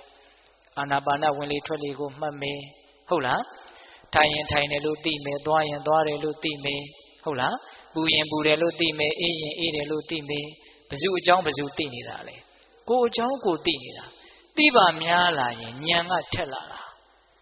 ရှေ့ဆက်ပြီးတော့အဲ့ဒီလိုရုပ်ပိုင်းဆိုင်ရာကိုသိပါများလာရင်ဦးဇင်းတို့အကျေကြီးပြောရင်တရားရှည်သွားမယ်နော်ရုပ်ပိုင်းဆိုင်ရာကိုသိပါများလာရင်စိတ်ပိုင်းဆိုင်ရာနာမ်ပိုင်းဆိုင်ရာကိုတဖြည်းဖြည်းနဲ့သိလာတယ်စိတ်ဟာရုပ်ထက်ပိုပြီးတော့သိဖို့ခက်ခဲတယ်ဗျအဲ့ဒီမှာစိတ်ပိုင်းဆိုင်ရာဘာတွေသိလာမလဲဆိုလို့ရှိရင်ကိုယ့်ရဲ့မကောင်းတဲ့စိတ်ဓာတ်ကလေးတွေကိုသိလာတယ်လောဘတွေဖြစ်လာတာသိလာတယ်ဒေါသတွေဖြစ်လာတာသိလာတယ်တခါတလေကြတော့လည်းပဲအလောဘအဒေါသကောင်းမြတ်တဲ့စိတ်ကလေးတွေဖြစ်တာလည်းရှိလို့အဲ့ဒါလည်းသိလာတယ်သိရင်ဘာအကျိုးရှိမှလဲလို့ဒါလေးဆက်ပြီးတော့စဉ်းစားကြည့်လောဘဒေါသမောဟတွေကိုမြင်မှများသိပါများလာတော့လောဘဖြစ်ရတာဟာအင်မတန်ပင်ပန်းတကူလို့ကိုယ့်ကိုသိလာတယ်နော်တခါကြီးများဟုတ်လားဒေါသဖြစ်တာကိုသိလာပါများတော့ဒေါသဖြစ်ရတာဟာအင်မတန်ပူလောင်တကူအင်မတန်အကျိုးနည်းတကူလို့ကိုယ့်ကိုသိလာတယ်ပိဋကသူများပြောလို့သိတာလားကိုယ်တိုင်လက်တွေ့ကိုသိတာလားမတည့်တဲ့အစာကိုစားပြီးတော့ကိုယ့်ကိုအနေခက်လာတဲ့အခါမျိုးကြုံဘူးလားကြုံဘူးတယ်နော်ကိုမတည့်တဲ့အစာကိုစားပြီးတော့အနေခက်လာတယ်တော်တော်ကြောက်သွားတယ်ဒီအစာကိုလေကိုယ်တိုင်လက်တွေ့မကြုံခင်တုန်းကတော့သူများကပြောတယ်ဟာဘယ်အစားအစာနဲ့ဘာနဲ့ရောစားရင်မတည့်ဘူးဟာတော်တော်ဆိုးတာပဲသိခံစားချက်မရှိ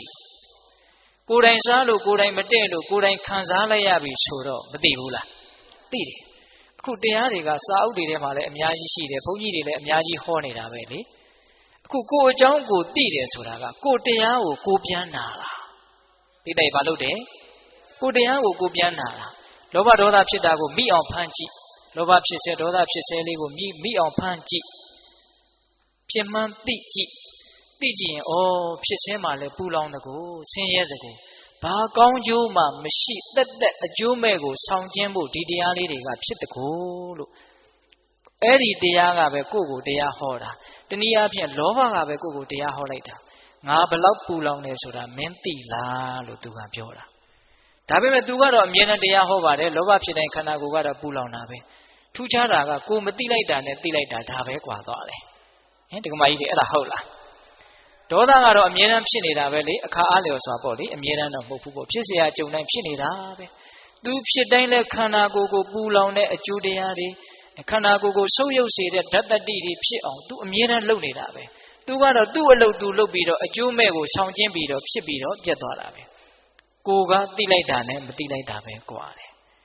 အဲ့ဒီလိုမသိလိုက်တဲ့အခါကျတော့လောဘဒေါသကိုကြောက်ရကောင်းမှလည်းမသိဘူးလောဘဒေါသကိုဖယ်ရကောင်းမှလည်းမသိဘူးဒါကြီးနဲ့ပဲနေနေတာပဲ အဲ့ဒီတော့ကိုယ်အကြောင်းကိုသိပါများလာတော့ဩလောဘဒေါသဆိုတာသူတော်ကောင်းကြီးတွေပြောတဲ့အတိုင်းမကောင်းဘူးဆိုတာတကယ်ပါလားလို့အဲ့ဒီမှာတကယ်ပါလားဆိုတာလေးပါလာတယ်စာအုပ်ကိုဖတ်တိုင်းတကယ်ပါလားလို့ခံစားလို့မရဘူးနော်တကယ်ကိုယ့်ကိုမြင်အောင်ကြည့်ဟုတ်လားအေးအဲ့ဒီလိုမကောင်းတာကိုမကောင်းဘူးလို့သိရင်ရိုးရိုးလေးဗျတရားဆိုတာမကောင်းတာဆိုတာတကယ်မကောင်းတာပါလားအခုဒကာမတို့ဦးဇင်းတို့တွေကမျက်စိလဲနေတယ်မကောင်းတာကြီးကိုကောင်းတယ်လို့ထင်နေတယ်ဗျဖရာယဟန္တာတွေကမဟုတ်ဘူးလားလောဘဖြစ်ရင်ဆင်းရဲမယ်လို့ဟောတယ်ခင်ဗျားတို့ကျုပ်တို့ကစိတ်ထဲကမတိမတာညင်းနေတယ်လောဘဖြစ်တိုင်းဆင်းရဲတယ်ဆိုတာဟုတ်ပါမလားဒါကြောင့်လောဘကိုကြောက်ရကောင်းမှလည်းမသိဘူးလေဒါကြောင့်ကိုတရားကိုပြန်နာတယ်ဆိုတာကိုအကြောင်းကိုသိအောင်လုပ်တာဒါမကောင်းတာကိုသိပြီးတော့မကောင်းမှုကနေ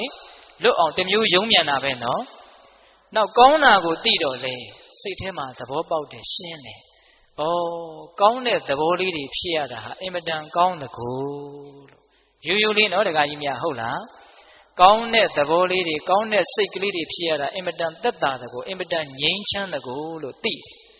သိတော့ကောင်းကျင်တဲ့စိတ်တွေပို့ပြီးတော့ပေါက်လာတယ်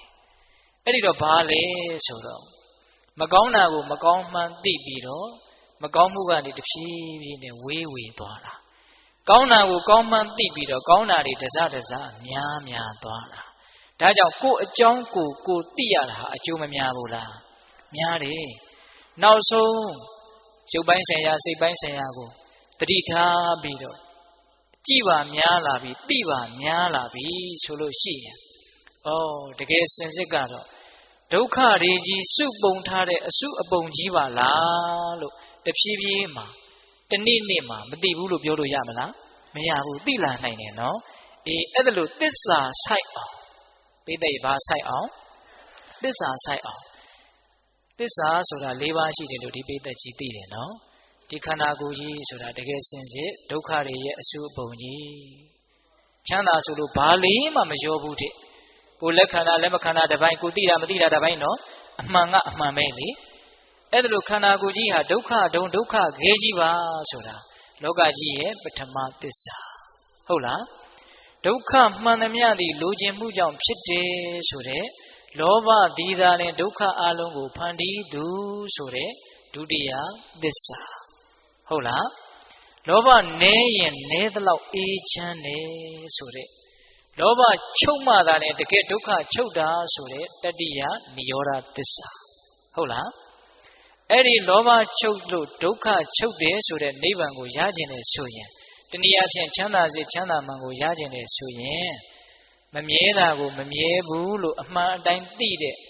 တမ္မာဒိဋ္ဌိခေါင်းဆောင်တဲ့မဲ့ခင်၈ပါးကိုပွားများခြင်းမှတပါးအခြားနီးလန်းမရှိဘူးလို့ဒုက္ခငြိမ်းချမ်းအကျင့်မြတ်ကိုဒါသာလင်ဟုတ်တယ်လို့မဂ္ဂသစ္စာရဲ့အပေါ်မှာသိမြင်နားလည်လာတဲ့စတုထမြောက်မဂ္ဂသစ္စာဟုတ်ရဲ့လားခုဒကာမတို့ဦးဇင်းတို့ကမဂ္ဂသစ္စာရဲ့တန်ဖိုးလည်းသိနားမလည်ဘူးလေဟုတ်လားဒုက္ခငြိမ်းအောင်ဒီပြင်နည်းတွေနဲ့လည်းပဲလုပ်လို့ရသေးတယ်လို့ထင်နေတာတွေရှိတကူဗျတကယ်စင်စစ်ဒုက္ခငြိမ်းအောင်မဂ္ဂင်အကျင့်ကိုကျင့်ခြင်းကလွယ်လို့အခြားအလုပ်မရှိဘူးတနည်းအားဖြင့်ဒုက္ခငြိမ်းအောင်ကိုယ်အကြောင်းကိုသိအောင်လှုပ်ခြင်းမှတပါအခြားအလုပ်မရှိဘူးကိုယ်အကြောင်းကိုသိတယ်ဆိုတာမဂ္ဂသစ္စာကိုပွားများနေတာကိုဆိုတာပါဟုတ်ရဲ့လားအဲ့ဒီတော့တတိပဋ္ဌာန်တရား၄ပါးလိုပဲပြောဝိပဿနာလိုပဲပြောမဲ့ခင်လိုပဲပြောကိုယ်အကြောင်းကိုသိအောင်ကိုယ့်ရဲ့သဘောတဘာဝကိုကိုယ်တိုင်သိအောင်ကြိုးစားတယ်လို့ပဲပြောအတူတူပဲမဟုတ်လားအတူတူကိုယ်အကြောင်းကိုသိတာလေးကိုဦးဇင်ကအဲ့ဒါလိုလေးလေးနက်နက်လေးပြောလိုက်တာဟုတ်လားဦးဇင်အခုတရားဟောတာတနာရီခွဲရှိပြီဗျနော်ဦးဇင်တို့ဒီပလင်ပေါ်မှာဟောလိုက်ရင်အဲ့လိုကြာတာကြီးပဲတရားကဟုတ်လားအဲ့တော့ဏီကုန်းချုပ်တော့မှာနော်တခါကြီးမိုင်များကိုယ်အကြောင်းကိုသိရင်မကောင်းတာသိရင်လည်းမကောင်းတာဟာတကယ်မကောင်းတာပါလားလို့သိပြီးတော့မကောင်းမှုမှတဖြည်းဖြည်းဝေးသွားတယ်ကောင်းတာသိပြန်တော့လေကောင်းတာဟာတကယ်ကောင်းတာပါလားလို့နားလည်ပြီးတော့ကောင်းတာတွေဟာတဖြည်းဖြည်းနဲ့များလာတယ်ဆင်းရဲတွေဝေးပြီးတော့ချမ်းသာတွေကြီးအောင်ကိုနေတတ်သွားတာပါပဲတကယ်စင်စစ်ကတော့ဟုတ်ရဲ့လားဒါကြောင့်ကိုယ်အကြောင်းကိုသိဖို့အရေးမကြီးဘူးလားအရေးကြီးတယ်နောက်ဆုံးသစ္စာစိုက်တဲ့အထိသိမယ်ဆိုရင်တော့ သောတာပန်အရိယာဖြစ်တယ်လို့ပြောရတယ်မဟုတ်လားသစ္စာဆိုင်အောင်သိရင်မဲ့ဉဏ်ဖုံးဉဏ်နဲ့ထိုးထွင်းပြီးတော့သိတဲ့အတိမျိုးသိရင်အဲ့ဒါငါသိရင်ဘယ်ဘဝရောက်အောင်မလဲလို့ပူဇော်လိုအောင်မလားမလိုတော့ဘူးဒါကြောင့်ကိုယ်အကြောင်းကိုသိတယ်ဆိုတာကတော့အင်မတန်ကြီးကျယ်တဲ့ကောင်းမှုပါလို့နားလည်ရမယ်ဟုတ်လားဒါကြောင့်ဦးဇင်းတို့တရားတွေကိုပြန်ပြီးတော့ချုပ်တော့မယ်နော်ကိုယ်အကြောင်းသူအကြောင်းသူတစ်ပါးကကိုယ့်ကိုမုန်းလို့ပြောတဲ့စကားတွေကိုမျက်နှိုးလို့သိမ့်ထားတဲ့ပစ္စည်းကိုထုတ်ကြည့်တယ်လို့မျိုးပြန်ကြည့်မနေနဲ့ဟုတ်လားသူများဘာတွေလုပ်တယ်မလုပ်ဘူးဆိုတာကိုအလုပ်တစ်ခုလို့အချိန်ကုန်ခံပြီးတော့အကုသိုလ်အဖြစ်ခံပြီးတော့စဉ်းစားမနေနဲ့ဟုတ်လားကိုယ်ဘာတွေလုပ်ပြီးပြီကိုယ်ဘာတွေမလုပ်ရသေးဘူးလေဘယ်ပြဿနာတွေကတော့ပြေလည်ပြီဘယ်ပြဿနာတွေကတော့မပြေလည်သေးဘူးလေလို့လေးနက်စဉ်းစားရမယ်ကိုယ်အကြောင်းကိုစဉ်းစားတာဟုတ်လားပြီးတော့ကိုယ်မှာဘာတွေသိပြီလေကိုယ်အကြောင်းကိုသိအောင်ကြိုးစားတာဟုတ်လားဒါကြောင့်သူ့အကြောင်းနဲ့ကိုယ့်အကြောင်းမှာကိုယ့်အတွက်ဘယ်အကြောင်းကအရေးကြီးလဲကိုယ့်အကြောင်းကအရေးကြီးပါလေသူ့အကြောင်းသူ့ဖတ်သူအရေးကြီးပါလိမ့်မယ်ကိုကဝင်ပြီးတော့အရေးမကြီးနေတယ်မလိုပါဘူးဟုတ်လားသူကသူ့အကြောင်းသူအရေးကြီးလိမ့်မယ်ကိုလည်းကိုယ့်အကြောင်းကိုအရေးကြီးဖို့ပါပဲဟုတ်လားဘာကြောင့်လဲဆိုတော့တကယ်စင်စစ်ကတော့တယောက်ကိုတယောက်တကယ်တမ်းကတော့ဝင်ဆွတ်လို့လည်းမရဘူးလေဒါကြောင့်မြတ်စွာဘုရားကအတ္တာဟိအတ္တနောနာထောလို့ဟောထားတာမဟုတ်လားကောဟိနာထောပရောတိယသူတစ်ပါးဟာကိုယ့်ရဲ့အာကိုရာပဲဖြစ်မှလေတဲ့ဟုတ်လားကိုယ်သေးတာလည်းအသီးကိုယ့်ရဲ့အာကိုရာတယောက်သည်တယောက်ရဲ့အာကိုရာမဖြစ်ပါဘူးဟုတ်လားဒါကြောင့်သူအကြောင်းကိုယ့်အကြောင်းသည်သာလည်းကိုယ့်အတွက်အရေးကြီးတယ်သူအကြောင်းသည်သူပဲအရေးကြီးပါလိမ့်မယ်လို့တရားဓမ္မတို့တွေမှတ်သားပြီးတော့ကိုယ့်အကြောင်းကိုစဉ်းစားကြတဲ့ပုဂ္ဂိုလ်တွေကိုယ့်အကြောင်းကိုသိကြတဲ့ပုဂ္ဂိုလ်တွေဖြစ်နိုင်ကြပါစေလို့ဦးဇင်းတို့ဆန္ဒပြုရင်းနဲ့တရားပွဲကိုတောက်လျှောက်မသိသေးဘူးဗျာ9မိနစ်လောက်တရားထိုင်ပြီးမှတရားပွဲသိရအောင်နော်တခါကြီးမိုင်များခုဦးဇင်းတို့တရားဟောတာတနာရီခွဲ9မိနစ်တရားထိုင်မယ်ရည်သက်ချမယ်ဆိုတနာရီမိနစ်40လောက်တော့ကြာသွားမယ်နည်းနည်းမြန်ကြာသွားလားမသိဘူးအဲ့တော့ဦးဇင်းတို့ဒကာကြီးတွေကတင်မလီခွေထိုင်ဒကမာကြီးတွေကကျုံထိုင်နည်းနည်းခန္ဓာကိုယ်ဝါတဲ့ဒကမာကြီးတွေကကျုံမထိုင်နိုင်ဘူးဆိုရင်လည်းတင်မလီခွေထိုင်လို့ရပါတယ်နော်အဆင်ပြေသလိုထိုင်မိမိတို့အာထုတ်နေကြနီးရှိတယ်ဆိုရင်မိမိတို့ကြိုက်တဲ့နီးနဲ့စတင်ပြီးတော့အာထုတ်နိုင်ပါပြီဦးဇင်းတို့ပြောတာကိုကြိုးစားကြည့်မယ်ဆိုရင်လည်းကြိုးစားကြည့်လို့ရပါတယ်ဦးဇင်းတို့ရှေ့ကနေတိုးပြောသွားမယ်ဦးဇင်းတို့ပြောတာကိုလိုက်ပြီးတော့ကြိုးစားကြည့်ပါကိုကြိုက်တဲ့နီးရှိတယ်ဆိုရင်လည်းကြိုက်တယ်လို့အာထုတ်နိုင်ပါတယ်ခါလေးတွေတဲတဲထားခေါင်းလေးတွေတဲတဲထားတက်တောင့်တက်တာကလေးဘုရားယန္တာအရိယာသူတော်ကောင်းကြီးတွေမြတ်နိုးတဲ့တန်ဖိုးထားတဲ့အလုပ်ကိုလုပ်ရပြီတော့မယ်လို့ဝမ်းသာကြည်နူးတဲ့စိတ်နဲ့တရားစတင်ပြီးတော့ကြိုးစားကြရအောင်မိမိတို့ရဲ့စိတ်ကိုနှာသီးပြားကိုအာယုံပြုပါဝင်လေလေးဝင်နေတာရှိပါတယ်ထွက်လေလေးထွက်နေတာရှိပါတယ်ဝင်လေလေးဝင်နိုင်နှာသီးပြားတနေရာရာကိုထိခိုက်ပုတ်တိုက်ပြီးတော့ဝင်သွားပါလိမ့်မယ်အဲ့ဒါကိုထိတဲ့သဘောလေးကိုသိအောင်ကြိုးစားပြီးတော့နေပါထွက်လေလေးထွက်တော့လည်းပဲထွက်လေလေးနဲ့နှာသီးပြားတနေရာရာထိခိုက်ပုတ်တိုက်ပြီးတော့ထွက်သွားပါလိမ့်မယ်အဲ့ဒီထိတဲ့သဘောလေးကိုသိအောင်ကြိုးစားပါဝင်လေဝင်တိုင်းထိတိုင်းသိထွက်လေထွက်တိုင်းထိတိုင်းသိမြတ်စွာဘုရားတန်ဖိုးထားတဲ့သူတော်ကောင်းကြီးတွေမြတ်နိုးတဲ့အလုပ်ကိုလုပ်နေတာအဲ့ဒါလို့ဝင်လေဝင်တိုင်းထိတိုင်းသိထွက်လေထွက်တိုင်းထိတိုင်းသိထိတာကိုသိနေတဲ့အချိန်မှာလောဘဒေါသမောဟတွေဖြစ်ခွင့်မရလို့မဖြစ်ပါဘူးလော လောဘဒေါသမဖြစ်တဲ့အတွက်ကြောင့်ထိတာကိုသိနေတဲ့အချိန်လေးဟာတန်ရှင်းစင်ကြယ်တယ်လို့ဆိုရပါတယ်ထိတာကိုသိနေတဲ့အချိန်မှာလောဘဒေါသယုံညံ့တဲ့တရားတွေမရှိလို့မြင့်မြတ်နေတယ်လို့ဆိုရပါတယ်ဒါကြောင့်ဝင်တိုင်းထိတိုင်းသိထွက်လေထွက်တိုင်းထိတိုင်းသိကြိုးစားပါဝင်လေလေးဝင်တော့ထိဆိုပြီးတော့ထိတာလေးတွေဟာအစဉ်အတန်းတစ်ဖွဲတတိပြီးတတိထိသွားတယ်အဲ့ဒါလေးတွေကိုအသေးစိတ်သိအောင်ကြိုးစားပါထွက်လေလေးထွက်တော့လေထိတဲ့သဘောလေးတွေစင်ဆက်မပြတ်ဖြစ်ပေါ်သွားတယ်အဲ့ဒီထိတဲ့သဘောလေးတွေကိုသိအောင်ကြိုးစားပါထိတာကိုသိနေတဲ့အချိန်မှာမြင်မြတ်တဲ့သဘောစင်ကြယ်တဲ့သဘောဖြစ်နေပါတယ်ပိဋကသုံးပုံကိုအနှစ်ချုပ်ရင်ဘောဓိပက္ခိယတရား39ပါးရတယ်လို့ဆိုပါတယ်ဘောဓိပက္ခိယတရား39ပါးကိုအနှစ်ချုပ်ရင်မဂ်ကင်10ပါးရတယ်လို့ဆိုပါတယ်မဂ်ကင်10ပါးကိုအနှစ်ချုပ်လို့ရှိရင်သီလသမာဓိပညာသိက္ခာ3ပါးရတယ်လို့ဆိုပါတယ်သိက္ခာ3ပါးကိုအနှစ်ချုပ်ရင်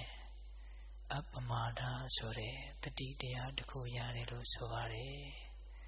အခုထိတာကိုသိနေခြင်းဟာအပမာဒဆိုတဲ့တတိတရားဖြစ်နေတာထိတာကိုသိနေတဲ့အချိန်မှာကာယကံတောင်းချမှုဝစီကံတောင်းချမှုမရှိလို့သီလသာသနာသီလသိက္ခာနဲ့ပြည့်စုံနေတယ်လို့ဆိုရပါတယ်ထိတာကိုသိနေတဲ့အချိန်မှာမနောကံတောင်းချမှုမရှိလို့တမာတိသာသနာတမာတိသိက္ခာနဲ့ပြည့်စုံနေတယ်လို့ဆိုရပါတယ်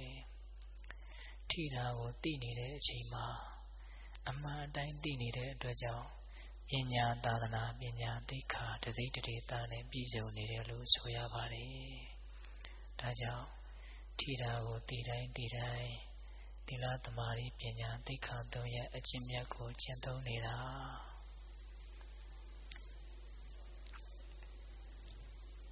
ဝင်လေဝင်တိုင်းထိတိုင်းသိထွက်လေထွက်တိုင်းထိတိုင်းသိ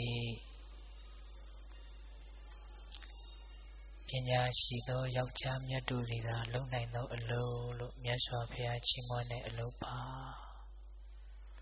မြတ်စွာဘုရားကိုအမြတ်ဆုံးပူဇော်နေတာ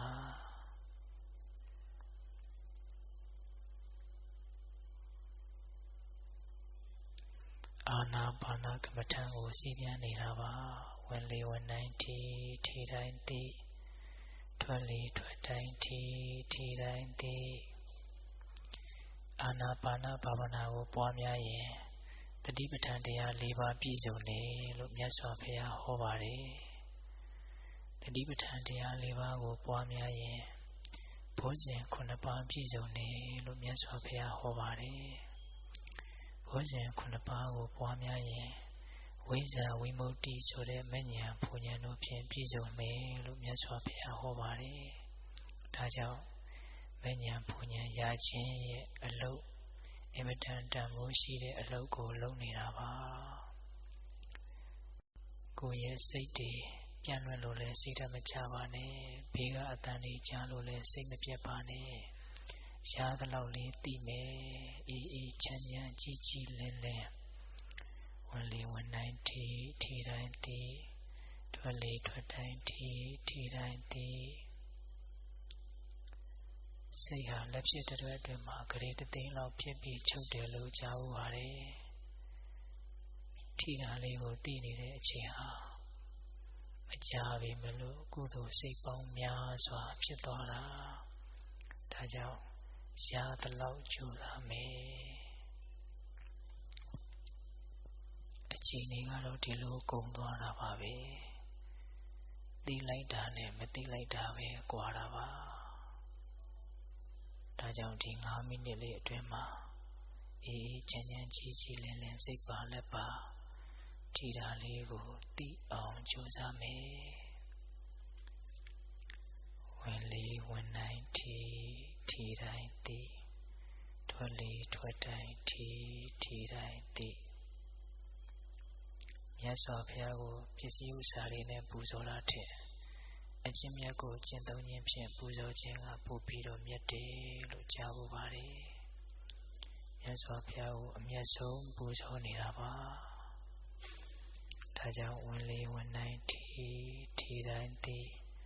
ထွက်လေထွက်တိုင်းထီတိုင်းသိထီတာသိနေတဲ့အချိန်မှာတန်ရှင်းနေစင်ကြယ်တယ်မဉ္ဇဉ်ဖွဉ္ဇဉ်ရရှိနိုင်တဲ့အတွက်ကြောင့်တန်ဖို့ကြီးတယ်ပိဋကသုံးပုံချုပ်မိငုံမိသိက္ခာသုံးရဲ့အကျင့်မြတ်ကိုတစ်ပြိုင်တည်းကျင့်သုံးရရောက်တယ်အင်မတန်တန်ဖို့ကြီးတဲ့အလုပ်ကိုလုပ်နေတာ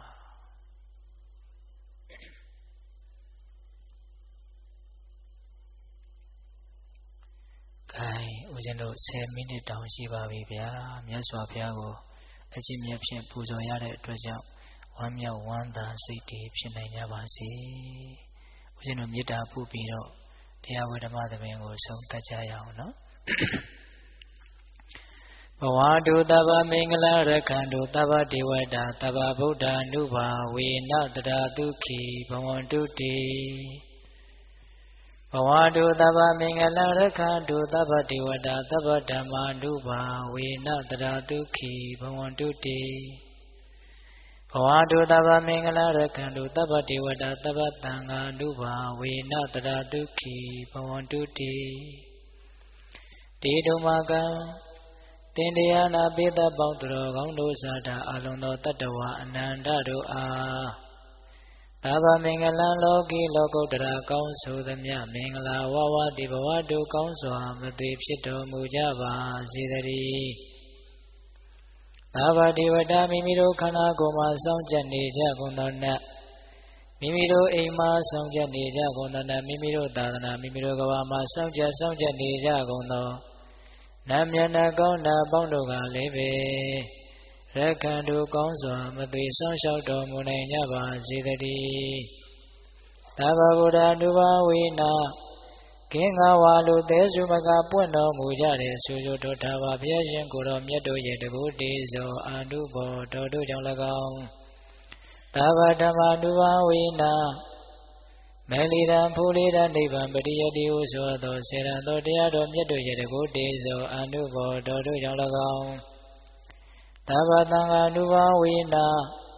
မေကထံလေးရောက်ပလထံလေးရောက်ဆိုသောရှိရောက်သောရိယသံဃာရှင်မြတ်တို့နှင့်တကွသီလဂုဏ်သမာဓိဂုဏ်ပညာဂုဏ်တို့နှင့်ပြည့်စုံတော်မူကြတဲ့သမုဒိသံဃာရှင်ကောင်းရှင်မြတ်ပေါင်းတို့ရဲ့တကုတေဇောအာနုဘောတော်တို့ကြောင့်၎င်းတရားနိယောညပါဘေကမဆိုင်ချိန်ရှိတိုင်းဒုက္ခိကိုစိတ်တပြာချမ်းသာချမ်းသာခြင်းရှိကြကုန်သည်ဘဝတုကောင်းစွာမသွေဖြစ်တော်မူကြပါစေတည်း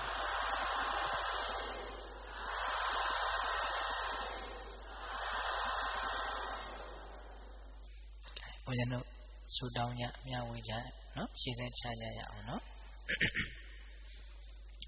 အလုံးမိမိတို့ပြုလုပ်ထားတဲ့မြင့်မြတ်စင်ကြယ်တဲ့ကုသိုလ်ကောင်းမှုတွေကိုအာရုံပြုပြီးတော့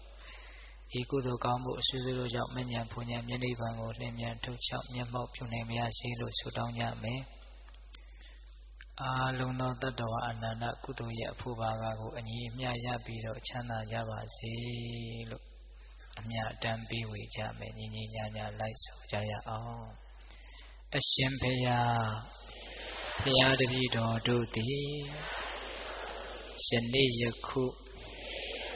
တတိယအကြိမ်မြောက်ဓမ္မဒါနဓမ္မပူဇာဓမ္မတဝနာဓမ္မဒေသနာတရားအလှူပေးလှူကြရာဤချိန်ခါ၌လူရန်ကြရသောဒါနကုသိုလ်ဆောက်တည်ကြရသောသီလကုသိုလ်တရားနာယူကြရသောဓမ္မတဝနာကုသိုလ်ဤကဲ့သို့များမြတ်သော ကုသိုလ်ကောင်းမှုအစွတ်စွတ်တို့ကိုပြုလုပ်ကြပါကုန်၏အရှင်ဘုရားဤကောင်းမှုဤကုသိုလ်တို့၏အစွမ်းတတိကြောင့်မဉ္ဇဉ်ဖို့ဉာဏ်ဉာဏ်နိဗ္ဗာန်ကိုလျင်မြန်ထုတ်ချောက်မျက်မှောက်ပြုရပါလို၏အရှင်ဘုရားဤကောင်းမှုဤကုသိုလ်တို့၏အဖို့ပါကကိုအသက်ထင်ရှားရှိမရှိဖြစ်ကုန်သောဘိုးဘွားမိဘဆွေမျိုးသားချင်းတို့အားအစာထား၍၎င်းသာသနာတော်ကိုစောင့်ရှောက်ကြကုန်သောနတ်မြတ်နတ်ကောင်းနတ်အပေါင်းတို့အားအစာထား၍၎င်း32ဘုံကျင်လီကုန်သောတတ္တဝအနန္တတို့အားထတ်တူထတ်မြကုသိုလ်ဤဖို့ပါကကိုပေးဝေငှပါ၏အမြရကြ၍ကိုယ်စိတ်နှဖျားကျမ်းမာချမ်းသာကြသည်ဖြစ်ကြပါစေသောအားလုံးကြားကြသမျှအမြရှုတော်မူကြပါအောင်လောသာဓုသာဓုသာဓုအားလုံးကြားကြသမျှအမြရှုတော်မူကြပါကုန်လောသာဓုသာဓုသာဓုအားလုံးကြားကြသမျှအမြရှုတော်မူကြပါကုန်လောသာဓုသာဓုသာဓုအားလုံးကိုယ်စိတ်နှဖျားချမ်းသာကြပါစေ